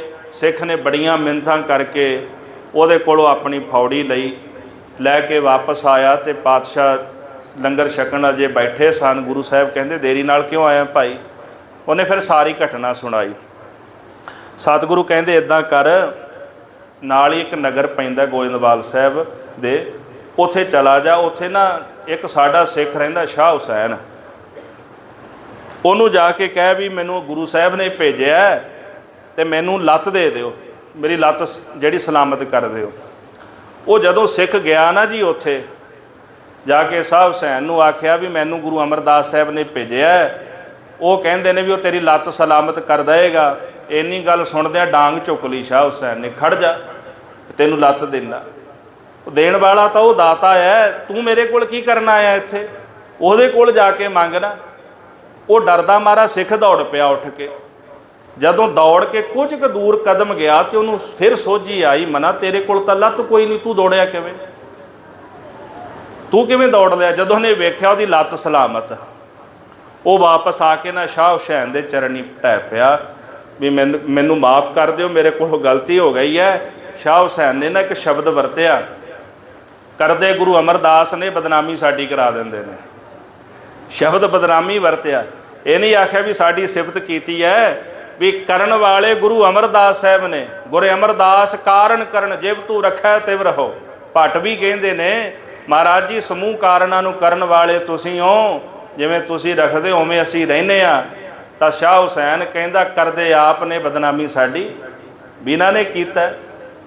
ਤਾਂ ਧੰਨ ਗੁਰੂ ਅਮਰਦਾਸ ਸੱਚੇ ਪਾਤਸ਼ਾਹ ਜੀ ਦੀ ਦਇਆ ਹੋਈ। ਗੁਰਮੁਖੋ ਕਦੇ ਵੀ ਰੱਬ ਦੇ ਘਰ ਵਿੱਚ ਸ਼ੰਕਾ ਨਾ ਕਰੋ। ਸਾਚੇ ਸਾਹਿਬਾ ਕਿਆ ਨਾਹੀਂ ਘਰ ਤੇਰਾ। ਇੱਥੇ ਇਕੱਲੇ ਪਦਾਰਥ ਦੀ ਮਾਇਆ ਦੀ ਰੋਟੀ ਪਾਣੀ ਦੀ ਗੱਲ ਨਹੀਂ, ਇੱਥੇ ਦੁਨੀਆ ਦੀ ਹਰ ਇੱਕ ਚੀਜ਼ ਦੀ ਗੱਲ ਹੈ। ਜਦੋਂ ਕਹਿ ਦਿੱਤਾ ਸਾਚੇ ਸਾਹਿਬਾ ਕਿਆ ਨਾਹੀਂ ਘਰ ਤੇਰਾ, ਜਿਸ ਦਿਨ ਸਰੀਰ ਦੇ ਕੇ ਭੇਜਿਆ ਸੀ ਉਹਨੇ ਅੰਗ ਲਾ ਕੇ ਹੀ ਭੇਜਿਆ ਸੀਗਾ।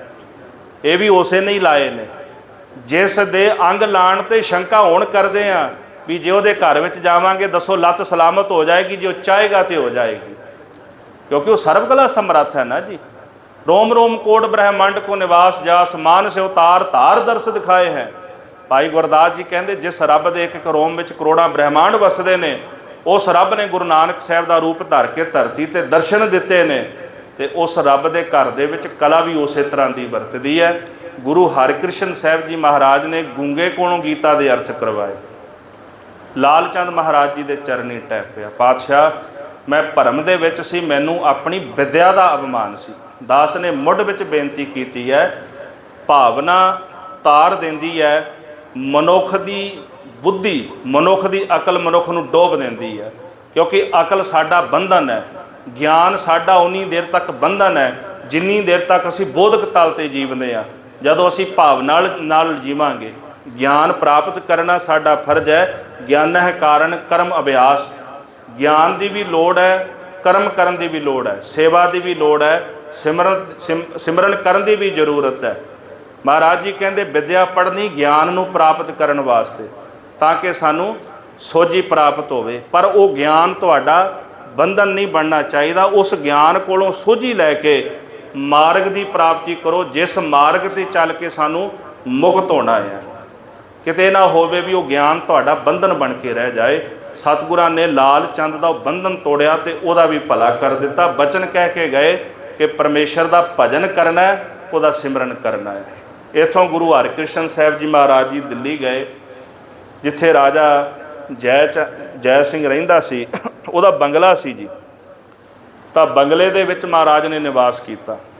ਦਾਸ ਇੱਕ ਅਕਸਰ ਬੇਨਤੀ ਕਰਦਾ ਹੁੰਦਾ ਹੈ, ਰਾਜੇ ਮਾਨ ਸਿੰਘ ਵਰਗੇ ਵੱਡੇ ਵੱਡੇ ਰਾਜੇ ਹੋਏ ਰਾਜਸਥਾਨ ਵਿੱਚ ਜਾਓ ਜੀ, ਉਹਨਾਂ ਦੇ ਕਿਲ੍ਹੇ ਅੱਜ ਵੀ ਨੇ, ਖੰਡਰ ਬਣੇ ਪਏ ਨੇ। ਆਪਣੇ ਪੰਜਾਬ ਦੇ ਇਲਾਕੇ ਵਿੱਚ ਵੀ ਬੜੇ ਕਿਲ੍ਹੇ ਨੇ ਜੀ। ਸ਼ੇਰ ਸ਼ਾਹ ਸੂਰੀ ਨੇ ਆ ਜਿਹੜਾ ਮਾਰਗ ਜਾਂਦਾ ਸੀ ਨਾ, ਰਾਜ ਮਾਰਗ, ਉਸ ਵਕਤ ਗੋਇੰਦਵਾਲ ਸਾਹਿਬ ਦੇ ਵਿੱਚੋਂ ਹੁੰਦਿਆਂ ਇੱਧਰ ਮੁਲਤਾਨ ਨੂੰ, ਲਾਹੌਰ ਨੂੰ ਨਿਕਲਦਾ ਸੀ। ਬੜੀਆਂ ਸਰਾਵਾਂ ਬਣਾਈਆਂ ਸਨ, ਸਭ ਖੰਡਰ ਹੀ ਨੇ। ਪਰ ਜਿੱਥੇ ਬਾਬਾ ਪੈਰ ਧਰੇ ਪੂਜਾ ਆਸਣ ਥਾਪਣ ਸੋਆ, ਜਿੱਥੇ ਜਿੱਥੇ ਮਹਾਰਾਜ ਨੇ ਚਰਨ ਪਾਏ ਉਹ ਜਗ੍ਹਾ ਪੂਜਨੀਕ ਹੋ ਗਈ ਹੈ। ਕਿਸੇ ਨੇ ਉਹਨੂੰ ਬੰਗਲੇ ਨੂੰ ਬੰਗਲਾ ਸਾਹਿਬ ਨਹੀਂ ਸੀ ਕਹਿਣਾ ਜੇ ਗੁਰੂ ਹਰਕ੍ਰਿਸ਼ਨ ਸਾਹਿਬ ਨਾਲ ਜਾਂਦੇ। ਅੱਜ ਉਸ ਰਾਜੇ ਜੈ ਸਿੰਘ ਦਾ ਬੰਗਲਾ ਗੁਰੂ ਹਰਕ੍ਰਿਸ਼ਨ ਸਾਹਿਬ ਦੀ ਚਰਨ ਛੋਹ ਪ੍ਰਾਪਤ ਕਰਕੇ ਬੰਗਲਾ ਸਾਹਿਬ ਬਣ ਗਿਆ। ਔਰ ਰਹਿੰਦੀ ਦੁਨੀਆ ਤੱਕ ਉਹ ਬੰਗਲਾ ਬੰਗਲਾ ਹੀ ਰਹੇਗਾ। ਬਾਕੀ ਸਾਰੇ ਬੰਗਲੇ ਢਹਿ ਗਏ ਉਹਨਾਂ ਦੇ, ਪਰ ਇੱਕੋ ਬੰਗਲਾ ਰਿਹਾ ਜਿੱਥੇ ਮੇਰੇ ਪਾਤਸ਼ਾਹ ਨੇ ਚਰਨ ਪਾਏ ਨੇ। ਉਸ ਸਥਾਨ 'ਤੇ ਮਹਾਰਾਜ ਨੇ ਨਿਵਾਸ ਕੀਤਾ। ਰਾਜਾ ਜੈ ਸਿੰਘ ਕਹਿੰਦਾ, ਮਹਾਰਾਜ ਜੀ ਦਰਸ਼ਨ ਦਿਓ।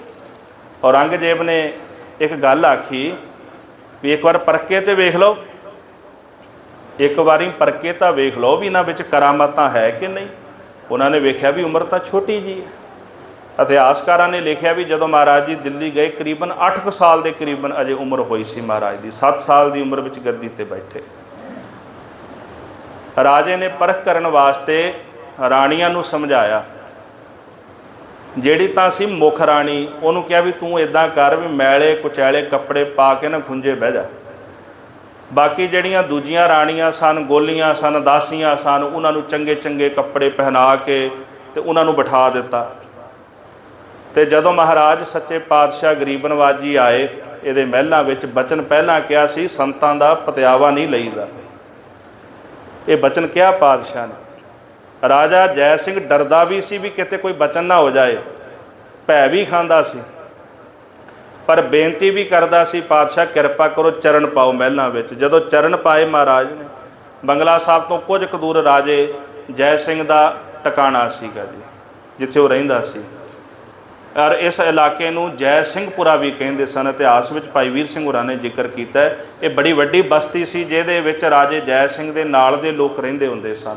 ਔਰ ਇੱਕ ਜਗ੍ਹਾ ਵੀ ਜ਼ਿਕਰ ਆਉਂਦਾ ਵੀ ਜਮਨਾ ਦੇ ਕੰਢੇ ਉੱਪਰ ਇਹਦਾ ਤੋਪਖਾਨਾ ਸੀਗਾ। ਜਦੋਂ ਮਹਾਰਾਜ ਸੱਚੇ ਪਾਤਸ਼ਾਹ ਜੀ ਬਾਲਾ ਸਾਹਿਬ ਗਏ ਨੇ, ਬਿਲਕੁਲ ਉਹ ਨਾਲ ਹੀ ਇਹਦਾ ਤੋਪਖਾਨਾ ਸੀ ਉੱਥੇ। ਸਤਿਗੁਰੂ ਜਦੋਂ ਇਹਦੇ ਘਰ ਵਿੱਚ ਜਾਂਦੇ ਨੇ ਤਾਂ ਜਿਹੜੀਆਂ ਰਾਣੀਆਂ ਬੈਠੀਆਂ ਸਨ ਉਹਨਾਂ ਵੱਲ ਵੇਖ ਕੇ ਮਹਾਰਾਜ ਸੱਚੇ ਪਾਤਸ਼ਾਹ ਵਿਚਾਰਨ ਲੱਗੇ ਵੀ ਇਹ ਤਾਂ ਸਾਡੀ ਪਰਖ ਕਰਨ ਲੱਗਾ, ਅਸੀਂ ਤਾਂ ਗੁਪਤ ਰਹਿਣਾ ਚਾਹੁੰਦੇ ਆ, ਪਰ ਇਹ ਜ਼ਾਹਰ ਕਰਨਾ ਚਾਹੁੰਦਾ। ਮਹਾਰਾਜ ਨੇ ਜਿਹੜੀ ਗੋਲੀ ਬੈਠੀ ਸੀ ਨਾ, ਉਹਦੇ ਸਿਰ ਤੇ ਛੜੀ ਰੱਖੀ, ਆਖਿਆ ਤੂੰ ਪਟਰਾਣੀ ਕੋਈ ਨਹੀਂ। ਦੂਜੀ ਕੋਲ ਗਏ, ਉਹਦੇ ਸਿਰ ਤੇ ਛੜੀ ਰੱਖਦੇ, ਤੂੰ ਵੀ ਪਟਰਾਣੀ ਨਹੀਂ। ਤੀਜੀ ਕੋਲ ਗਏ, ਉਹਦੇ ਸਿਰ ਤੇ ਛੜੀ ਰੱਖੀ, ਤੂੰ ਵੀ ਪਟਰਾਣੀ ਨਹੀਂ। ਇੱਦਾਂ ਕਰਦਿਆਂ ਕਰਦਿਆਂ ਨਾ ਮਹਾਰਾਜ ਜੀ ਸਭ ਤੋਂ ਪਿੱਛੇ ਚਲੇ ਗਏ ਖੂੰਜੇ ਦੇ ਵਿੱਚ। ਉੱਥੇ ਉਹ ਜਿਹੜੀ ਪਟਰਾਣੀ ਬੈਠੀ ਸੀ ਗੋਲੀਆਂ ਵਾਲੇ ਕੱਪੜੇ ਪਾ ਕੇ, ਉਹਦੇ ਸਿਰ ਤੇ ਛੜੀ ਰੱਖ ਕੇ ਕਹਿੰਦੇ, ਮਹਾਰਾਜ ਤੂੰ ਪਟਰਾਣੀ ਹੈ ਪਰ ਕੰਮ ਗੋਲੀਆਂ ਵਾਲੇ ਕੀਤੇ ਨੇ। ਸਤਿਗੁਰੂ ਕਹਿੰਦੇ ਤੂੰ ਸਾਡਾ ਪਤਿਆਵਾ ਲਿਆ, ਤੁਹਾਡੇ ਘਰ ਵਿੱਚ ਸੰਤਾਨ ਨਹੀਂ ਹੋਵੇਗੀ। ਇਹ ਬਚਨ ਹੋਇਆ ਮਹਾਰਾਜ ਸੱਚੇ ਪਾਤਸ਼ਾਹ ਦਾ। ਔਰ ਉਹਦੀ ਗੋਦ ਵਿੱਚ ਵੀ ਬੈਠੇ ਮਹਾਰਾਜ ਗੁਰੂ ਹਰਕ੍ਰਿਸ਼ਨ ਸਾਹਿਬ ਜੀ। ਰਾਜਾ ਜੈ ਸਿੰਘ ਗਦਗਦ ਹੋ ਉੱਠਿਆ, ਪਰ ਮਨ ਦੇ ਵਿੱਚ ਸੋਚਣ ਲੱਗਾ, ਮਨਾ ਇਹ ਬਚਨ ਕਿੱਦਾਂ ਦਾ ਹੋ ਗਿਆ। ਫਿਰ ਚਰਨ ਫੜ ਲਏ ਦੋਹਾਂ ਜਾਣਿਆਂ ਨੇ, ਪਾਤਸ਼ਾਹ ਸਾਨੂੰ ਖਿਮਾ ਕਰ ਦਿਓ, ਗਲਤੀ ਹੋ ਗਈ ਹੈ। ਗਲਤੀ ਤਾਂ ਬੰਦਾ ਹੀ ਕਰਦਾ ਹੈ ਨਾ। ਫਿਰ ਮਹਾਰਾਜ ਦਇਆ ਦੇ ਘਰ ਵਿੱਚ ਆਏ, ਜਿੱਥੋਂ ਦਾਸ ਨੇ ਮੁੱਢ ਵਿੱਚ ਪ੍ਰਸੰਗ ਸ਼ੁਰੂ ਕੀਤਾ ਹੈ ਨਾ, ਕਲਯੁਗ ਚਾਹੁੰਦਾ ਮੈਂ ਪਾਪੀਆਂ ਨੂੰ ਨਰਕਾਂ ਵਿੱਚ ਪਾ ਦਿਆਂ, ਗੁਰੂ ਨਾਨਕ ਸਾਹਿਬ ਕਹਿੰਦੇ ਮੈਂ ਇਹਨਾਂ ਨੂੰ ਤਾਰ ਦਿਆਂ। ਉਹ ਚਾਹੁੰਦਾ ਮੈਂ ਇਹਨਾਂ ਨੂੰ ਡੋਬ ਦਿਆਂ, ਗੁਰੂ ਨਾਨਕ ਸਾਹਿਬ ਕਹਿੰਦੇ ਮੈਂ ਜਹਾਨ ਤਾਰ ਦਿਆਂ। ਦਇਆ ਦੇ ਘਰ ਦੇ ਵਿੱਚ ਆਏ ਤੇ ਉਹਨਾਂ ਨੂੰ ਫਿਰ ਬਚਨ ਵੀ ਕੀਤਾ ਮਹਾਰਾਜ ਸੱਚੇ ਪਾਤਸ਼ਾਹ ਨੇ, ਸੰਤਾਨ ਤਾਂ ਹੋਵੇਗੀ ਪਰ ਤੁਹਾਡੇ ਘਰ ਦੇ ਵਿੱਚ ਰਾਜ ਬੀਬੀਆਂ ਦਾ ਰਹੇਗਾ। ਜਿਹੜੀ ਗੱਦੀ ਹੈ ਨਾ ਉਹ ਬੀਬੀਆਂ ਕੋਲ ਰਹੇਗੀ, ਰਾਣੀਆਂ ਰਾਜ ਕਰਿਆ ਕਰਨਗੀਆਂ। ਔਰ ਕਈ ਪੁਸਤਾਂ ਰਾਜੇ ਜੈ ਸਿੰਘ ਦੀ ਕੁਲ ਦੇ ਅੰਦਰ ਰਾਣੀਆਂ ਨੇ ਰਾਜ ਕੀਤਾ, ਕਈ ਕੁਲਾਂ ਦੇ ਵਿੱਚ ਮਰਦ ਰਾਜ ਨਹੀਂ ਸੀ ਕਰਦੇ। ਇਹ ਬਚਨ ਗੁਰੂ ਹਰਕ੍ਰਿਸ਼ਨ ਸਾਹਿਬ ਸੱਚੇ ਪਾਤਸ਼ਾਹ ਦੇ ਸਨ। ਇੱਥੋਂ ਮਹਾਰਾਜ ਜੀ ਬੰਗਲਾ ਸਾਹਿਬ ਆਏ ਔਰ ਦਿੱਲੀ ਦੀ ਧਰਤੀ ਦੇ ਉੱਪਰ ਪਾਤਸ਼ਾਹ ਨੇ ਉਹਨਾਂ ਸਮਿਆਂ ਵਿੱਚ ਜਦੋਂ ਚੇਚਕ ਦੀ ਬਿਮਾਰੀ ਫੈਲੀ ਆਪਣੇ ਹੱਥੀਂ ਸਤਿਗੁਰਾਂ ਨੇ ਇਲਾਜ ਕੀਤਾ। ਅੰਮ੍ਰਿਤ ਵੇਲੇ ਜਦੋਂ ਪਾਤਸ਼ਾਹ ਉੱਠਿਆ ਕਰਦੇ ਸਨ, ਗੁਰ ਅੰਮ੍ਰਿਤ ਪਿੰਨੀ ਦੇਹੁਰੀ ਹਰ ਅੰਮ੍ਰਿਤ ਬਰਕੇ ਰਾਮ ਰਾਜੇ। ਸਤਿਗੁਰਾਂ ਦੀ ਦੇਹੁਰੀ ਸਰੀਰ ਹੈ ਨਾ, ਇਹ ਅੰਮ੍ਰਿਤ ਭਰਿਆ ਹੀ ਹੈ। ਇਹਦੇ ਵਿੱਚੋਂ ਅੰਮ੍ਰਿਤ ਚੜ੍ਹਦਾ, ਨੇਤਰਾਂ ਵਿੱਚੋਂ, ਰਸਨਾ ਵਿੱਚੋਂ। ਔਰ ਜਿੱਥੇ ਜਿੱਥੇ ਦ੍ਰਿਸ਼ਟੀ ਪੈਂਦੀ ਆ ਨਾ ਜੀ, ਅੰਮ੍ਰਿਤ ਹੈ ਕੀ ਚੀਜ਼, ਕਦੇ ਸੋਚਣ ਵਾਲੀ ਗੱਲ ਹੈ ਜੀ। ਅੰਮ੍ਰਿਤ ਉਹ ਸ਼ਕਤੀ ਹੈ ਜਿਸ ਨਾਲ ਅਮਰ ਹੋ ਜਾਈਦਾ। ਇੱਕ ਇਹ ਅਰਥ ਨੇ। ਹੁਣ ਅੰਮ੍ਰਿਤ ਔਸ਼ਧੀ ਨੂੰ ਵੀ ਕਹਿੰਦੇ ਨੇ ਜੀ, ਜਿਹੜੀ ਰੋਗ ਕੱਟ ਦਿੰਦੀ ਹੈ। ਤਾਂ ਗੁਰੂ ਦੀ ਦ੍ਰਿਸ਼ਟੀ ਇੱਕ ਔਸ਼ਧੀ ਵੀ ਹੈ, ਜਿਨ੍ਹਾਂ ਉੱਪਰ ਉਹ ਦ੍ਰਿਸ਼ਟੀ ਪੈ ਜਾਂਦੀ ਹੈ ਉਹਨਾਂ ਦੇ ਸਾਰੇ ਰੋਗ ਕੱਟ ਦਿੰਦੀ ਹੈ। ਸਤਿਗੁਰੂ ਮਹਾਰਾਜ ਜੀ ਜਦੋਂ ਅੰਮ੍ਰਿਤ ਵੇਲੇ ਬਾਹਰ ਨਿਕਲਦੇ ਨੇ ਬੰਗਲਾ ਸਾਹਿਬ ਤੋਂ, ਕਹਿੰਦੇ ਬਾਹਰ ਦਰਵਾਜ਼ੇ ਦੇ ਮੂਹਰੇ ਕਈ ਪੰਗਤਾਂ ਬਣੀਆਂ ਹੁੰਦੀਆਂ ਸਨ ਲੋਕਾਂ ਦੀਆਂ, ਤੇ ਹੱਥ ਜੋੜ ਕੇ ਬੈਠੇ ਅਰਦਾਸਾਂ ਕਰਦੇ ਸਨ, ਮਹਾਰਾਜ ਕਿਰਪਾ ਕਰੋ। ਜਿਨ੍ਹਾਂ ਜਿਨ੍ਹਾਂ ਉੱਪਰ ਕਿਰਪਾ ਦ੍ਰਿਸ਼ਟੀ ਮਹਾਰਾਜ ਦੀ ਪੈਂਦੀ ਸੀ ਉਹਨਾਂ ਦੇ ਰੋਗ ਠੀਕ ਹੁੰਦੇ ਸਨ। ਫਿਰ ਹੁਕਮ ਕੀਤਾ ਮਹਾਰਾਜ ਨੇ, ਇੱਥੇ ਸਰੋਵਰ ਵਿੱਚ ਇਸ਼ਨਾਨ ਕਰੋ। ਉਦੋਂ ਤਾਂ ਛੋਟਾ ਜਿਹਾ ਤਾਲ ਹੁੰਦਾ ਸੀਗਾ, ਹੁਣ ਤਾਂ ਵੱਡਾ ਸਰੋਵਰ ਸੱਜ ਗਿਆ। ਜਿਹੜਾ ਜਿਹੜਾ ਆਂਦਾ ਇਸ਼ਨਾਨ ਕਰਦਾ ਉਹ ਠੀਕ ਹੋਈ ਜਾਂਦਾ, ਅਰੋਗ ਹੋਈ ਜਾਂਦਾ। ਸਾਰਿਆਂ ਨੂੰ ਬਚਨ ਸੀ, ਇਸ਼ਨਾਨ ਕਰੋ ਤੇ ਪ੍ਰਭੂ ਦਾ ਸਿਮਰਨ ਕਰੋ, ਤੁਸੀਂ ਅਰੋਗ ਹੋ ਜਾਓਗੇ। ਉਹਨਾਂ ਰੋਗੀਆਂ ਦਾ ਇਲਾਜ ਕਰਦਿਆਂ ਕਰਦਿਆਂ ਗੁਰੂ ਹਰਿਕ੍ਰਿਸ਼ਨ ਸਾਹਿਬ ਜੀ ਮਹਾਰਾਜ ਨੂੰ ਵੀ ਬੁਖਾਰ ਚੜ੍ਹ ਗਿਆ ਤੇ ਸਰੀਰ ਵਿੱਚ ਚੇਚਕ ਦਾ ਰੋਗ ਆਇਆ। ਮਹਾਰਾਜ ਸੱਚੇ ਪਾਤਸ਼ਾਹ ਨੇ ਬੰਗਲਾ ਸਾਹਿਬ ਛੱਡਿਆ ਤੇ ਬਾਲਾ ਸਾਹਿਬ ਚਲੇ ਗਏ ਕਿ ਸਾਨੂੰ ਇੱਥੇ ਰਹਿਣਾ ਨਹੀਂ ਭਾਉਂਦਾ, ਵੀ ਸੰਗਤ ਬਹੁਤ ਆਉਂਦੀ ਹੈ।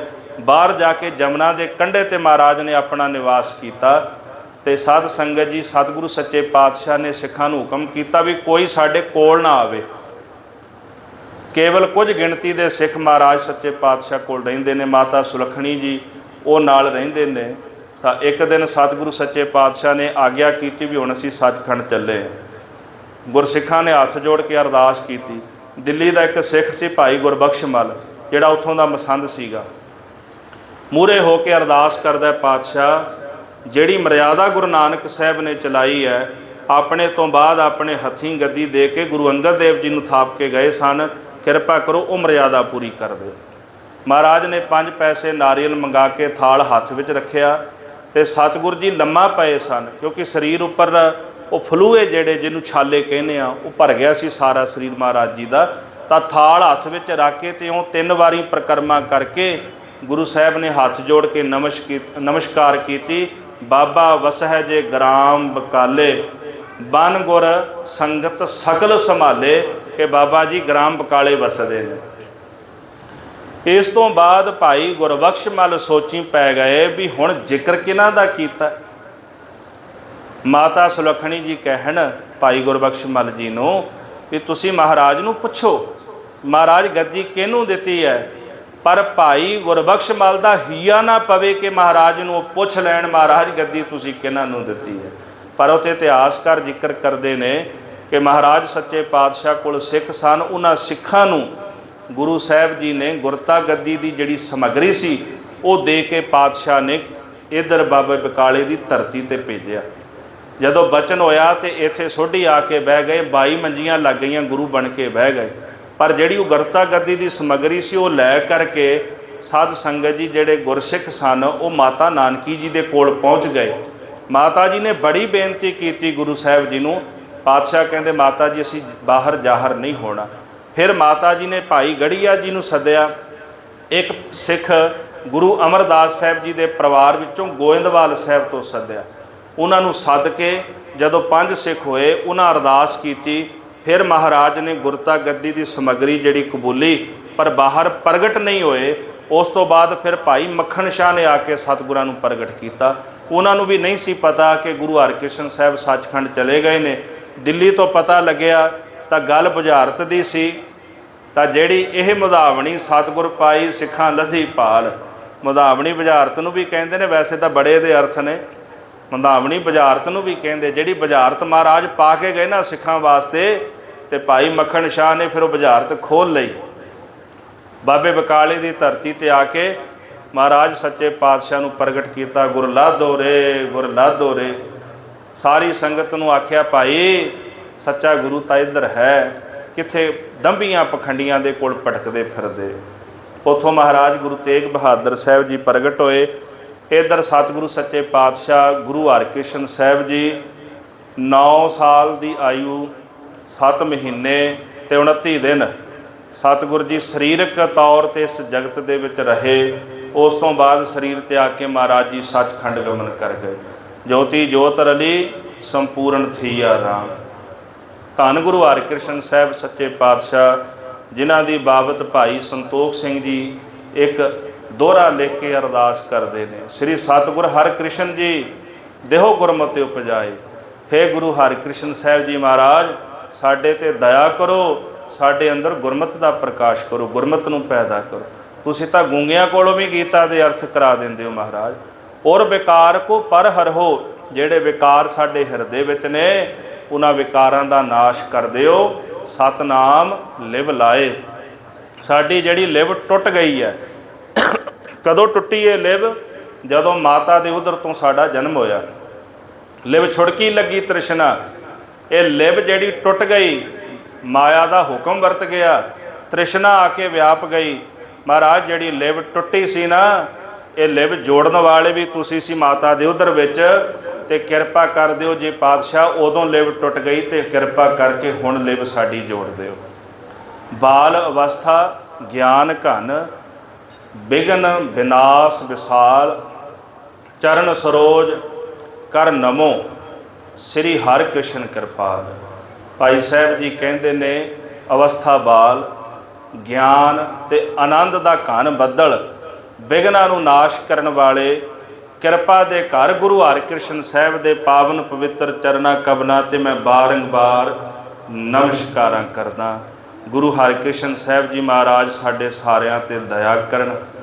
ਸਤਿਗੁਰਾਂ ਨੇ ਜੋ ਸਿਧਾਂਤ ਦਿੱਤਾ ਹੈ ਬਾਣੀ ਪੜ੍ਹਨ ਦਾ, ਸੇਵਾ ਕਰਨ ਦਾ, ਸਿਮਰਨ ਕਰਨ ਦਾ, ਜਿਹੜੀ ਜੁਗਤ ਗੁਰੂ ਨਾਨਕ ਸਾਹਿਬ ਨੇ ਚਲਾਈ ਹੈ, ਉਸ ਜੁਗਤੀ ਨੂੰ ਕਮਾਉਣ ਦਾ ਸਾਨੂੰ ਪਾਤਸ਼ਾਹ ਬਲ ਬਖਸ਼ਣ ਤਾਂ ਕਿ ਸਾਡਾ ਵੀ ਭਲਾ ਹੋ ਸਕੇ। ਔਰ ਇੱਕ ਬਚਨ ਹਮੇਸ਼ਾ ਯਾਦ ਰੱਖੀਏ, ਗੁਰੂ ਨਾਨਕ ਸਾਹਿਬ ਤਾਰਨਾ ਚਾਹੁੰਦੇ ਨੇ ਇਹ ਜਿੰਨਾ ਵੀ ਸਿਧਾਂਤ ਹੈ ਨਾ ਜੀ, ਜਿੰਨੇ ਵੀ ਮਹਾਂਪੁਰਖ ਜਗਤ ਵਿੱਚ ਆਏ, ਅਵਤਾਰੀ ਪੁਰਖ ਆਏ, ਜੋ ਸਿਧਾਂਤ ਦੇ ਕੇ ਗਏ ਨੇ ਮਨੁੱਖਤਾ ਨੂੰ, ਮਨੁੱਖਤਾ ਦੇ ਭਲੇ ਵਾਸਤੇ ਆ, ਉਹ ਸਾਡੇ ਭਲੇ ਵਾਸਤੇ ਆ। ਉਹ ਸਾਨੂੰ ਤਾਰਨਾ ਚਾਹੁੰਦੇ ਨੇ, ਤਰਨਾ ਨਹੀਂ ਤਰਨਾ ਇਹ ਸਾਡੀ ਮਰਜ਼ੀ ਹੈ ਕਿ ਅਸੀਂ ਕਿਸ ਰਾਹੇ ਪੈਣਾ। ਜੇ ਤਰਨਾ ਚਾਹੁੰਦੇ ਆ ਤੇ ਉਹਨਾਂ ਦੇ ਸਿਧਾਂਤ ਨੂੰ ਆਪਣੇ ਜੀਵਨ ਵਿੱਚ ਕਮਾ, ਅਕਾਲ ਪੁਰਖ ਦੇ ਲੜ ਲੱਗ ਕੇ ਆਪਣਾ ਜੀਵਨ ਆਪਾਂ ਸਫਲ ਕਰਨਾ। ਧੰਨ ਗੁਰੂ ਹਰਿਕ੍ਰਿਸ਼ਨ ਸਾਹਿਬ ਜੀ ਦੇ ਪਾਵਨ ਪਵਿੱਤਰ ਪ੍ਰਕਾਸ਼ ਪੁਰਬ ਦੀਆਂ ਆਪ ਸੰਗਤਾਂ ਨੂੰ ਲੱਖ ਲੱਖ ਵਧਾਈਆਂ ਹੋਵਣ। ਗੁਰੂ ਹਰਿਕ੍ਰਿਸ਼ਨ ਸਾਹਿਬ ਜੀ ਮਹਾਰਾਜ ਸਭਨਾਂ ਦਾ ਗਾਵਿਆ ਸੁਣਿਆ ਦਰਗਾਹੇ ਥਾਏ ਪਾਵਨ। ਸ੍ਰੀ ਗੁਰੂ ਗ੍ਰੰਥ ਸਾਹਿਬ ਮਹਾਰਾਜ ਜੀ ਦਾ ਕੋਟਾਨ ਕੋਟ ਧੰਨਵਾਦ ਹੈ। ਗੁਰੂ ਘਰ ਦੇ ਮੁੱਖ ਪ੍ਰਬੰਧਕ, ਸਮੂਹ ਪ੍ਰਬੰਧਕ ਕਮੇਟੀ, ਨੌਜਵਾਨ ਸਭਾ, ਸਾਰੀ ਸੰਗਤਾਂ ਦਾ ਹਾਰਦਿਕ ਧੰਨਵਾਦ। ਜਿੰਨੀ ਵਾਰੀ ਦਾਸ ਆਇਆ ਬੜੀ ਇਕਾਗਰਤਾ ਤੁਸੀਂ ਬਖਸ਼ਦੇ ਹੋ, ਕਿਉਂਕਿ ਜਿਹੜਾ ਬਖਤਾ ਹੁੰਦਾ ਤੇ ਸਰੋਤਾ ਹੁੰਦਾ ਉਹਦਾ ਸਭ ਤੋਂ ਵੱਡਾ ਗਹਿਰਾ ਸੰਬੰਧ ਜਿਹੜਾ ਹੁੰਦਾ, ਇੱਕ ਤਾਂ ਸਾਵਧਾਨੀ ਦਾ, ਇੱਕ ਜਿਹੜਾ ਸੰਬੰਧ ਹੁੰਦਾ ਉਹ ਇਕਾਗਰਤਾ ਦਾ ਹੁੰਦਾ ਹੈ। ਕਥਾ ਦਾ ਰਸ ਆਨੰਦ ਹੀ ਹਮੇਸ਼ਾ ਉੱਥੇ ਬਣਦਾ ਜਿੱਥੇ ਸੰਗਤ ਸੁਚੇਤ ਹੋਵੇ। ਬੜੀ ਕਿਰਪਾ ਮਹਾਰਾਜ ਜੀ ਦੀ, ਸਾਰੀ ਸੰਗਤ ਸੁਚੇਤ ਹੈ ਤਾਂ ਕੁਦਰਤੀ ਗੱਲ ਹੈ ਵੀ ਆਪੇ ਹੀ ਮਹਾਰਾਜ ਕਥਾ ਦਾ ਰਸ ਬਣਾਉਂਦੇ ਨੇ। ਤੇ ਆਪ ਸੰਗਤਾਂ ਦਾ ਵੀ ਹਾਰਦਿਕ ਧੰਨਵਾਦ ਹੈ। ਲਾਗ ਤੇ ਦੀਵਾਨ ਰਹਿ, ਗਾਵ ਤੇ ਸੁਜਾਨ ਰਹਿ, ਝੂਲ ਤੇ ਨਿਸ਼ਾਨ ਰਹਿ, ਪੰਥ ਮਹਾਰਾਜ ਕੇ ਭੁੱਲਾਂ ਚੁੱਕਾਂ ਦੀ ਖਿਮਾ ਕਰਨੀ ਜੀ। ਗਾਜ ਵਾਜ ਕੇ ਗੁਰੂ ਕੀ ਫਤਿਹ ਪ੍ਰਵਾਨ ਕਰੋ। ਵਾਹਿਗੁਰੂ ਜੀ ਕਾ ਖਾਲਸਾ, ਵਾਹਿਗੁਰੂ ਜੀ ਕੀ ਫਤਿਹ।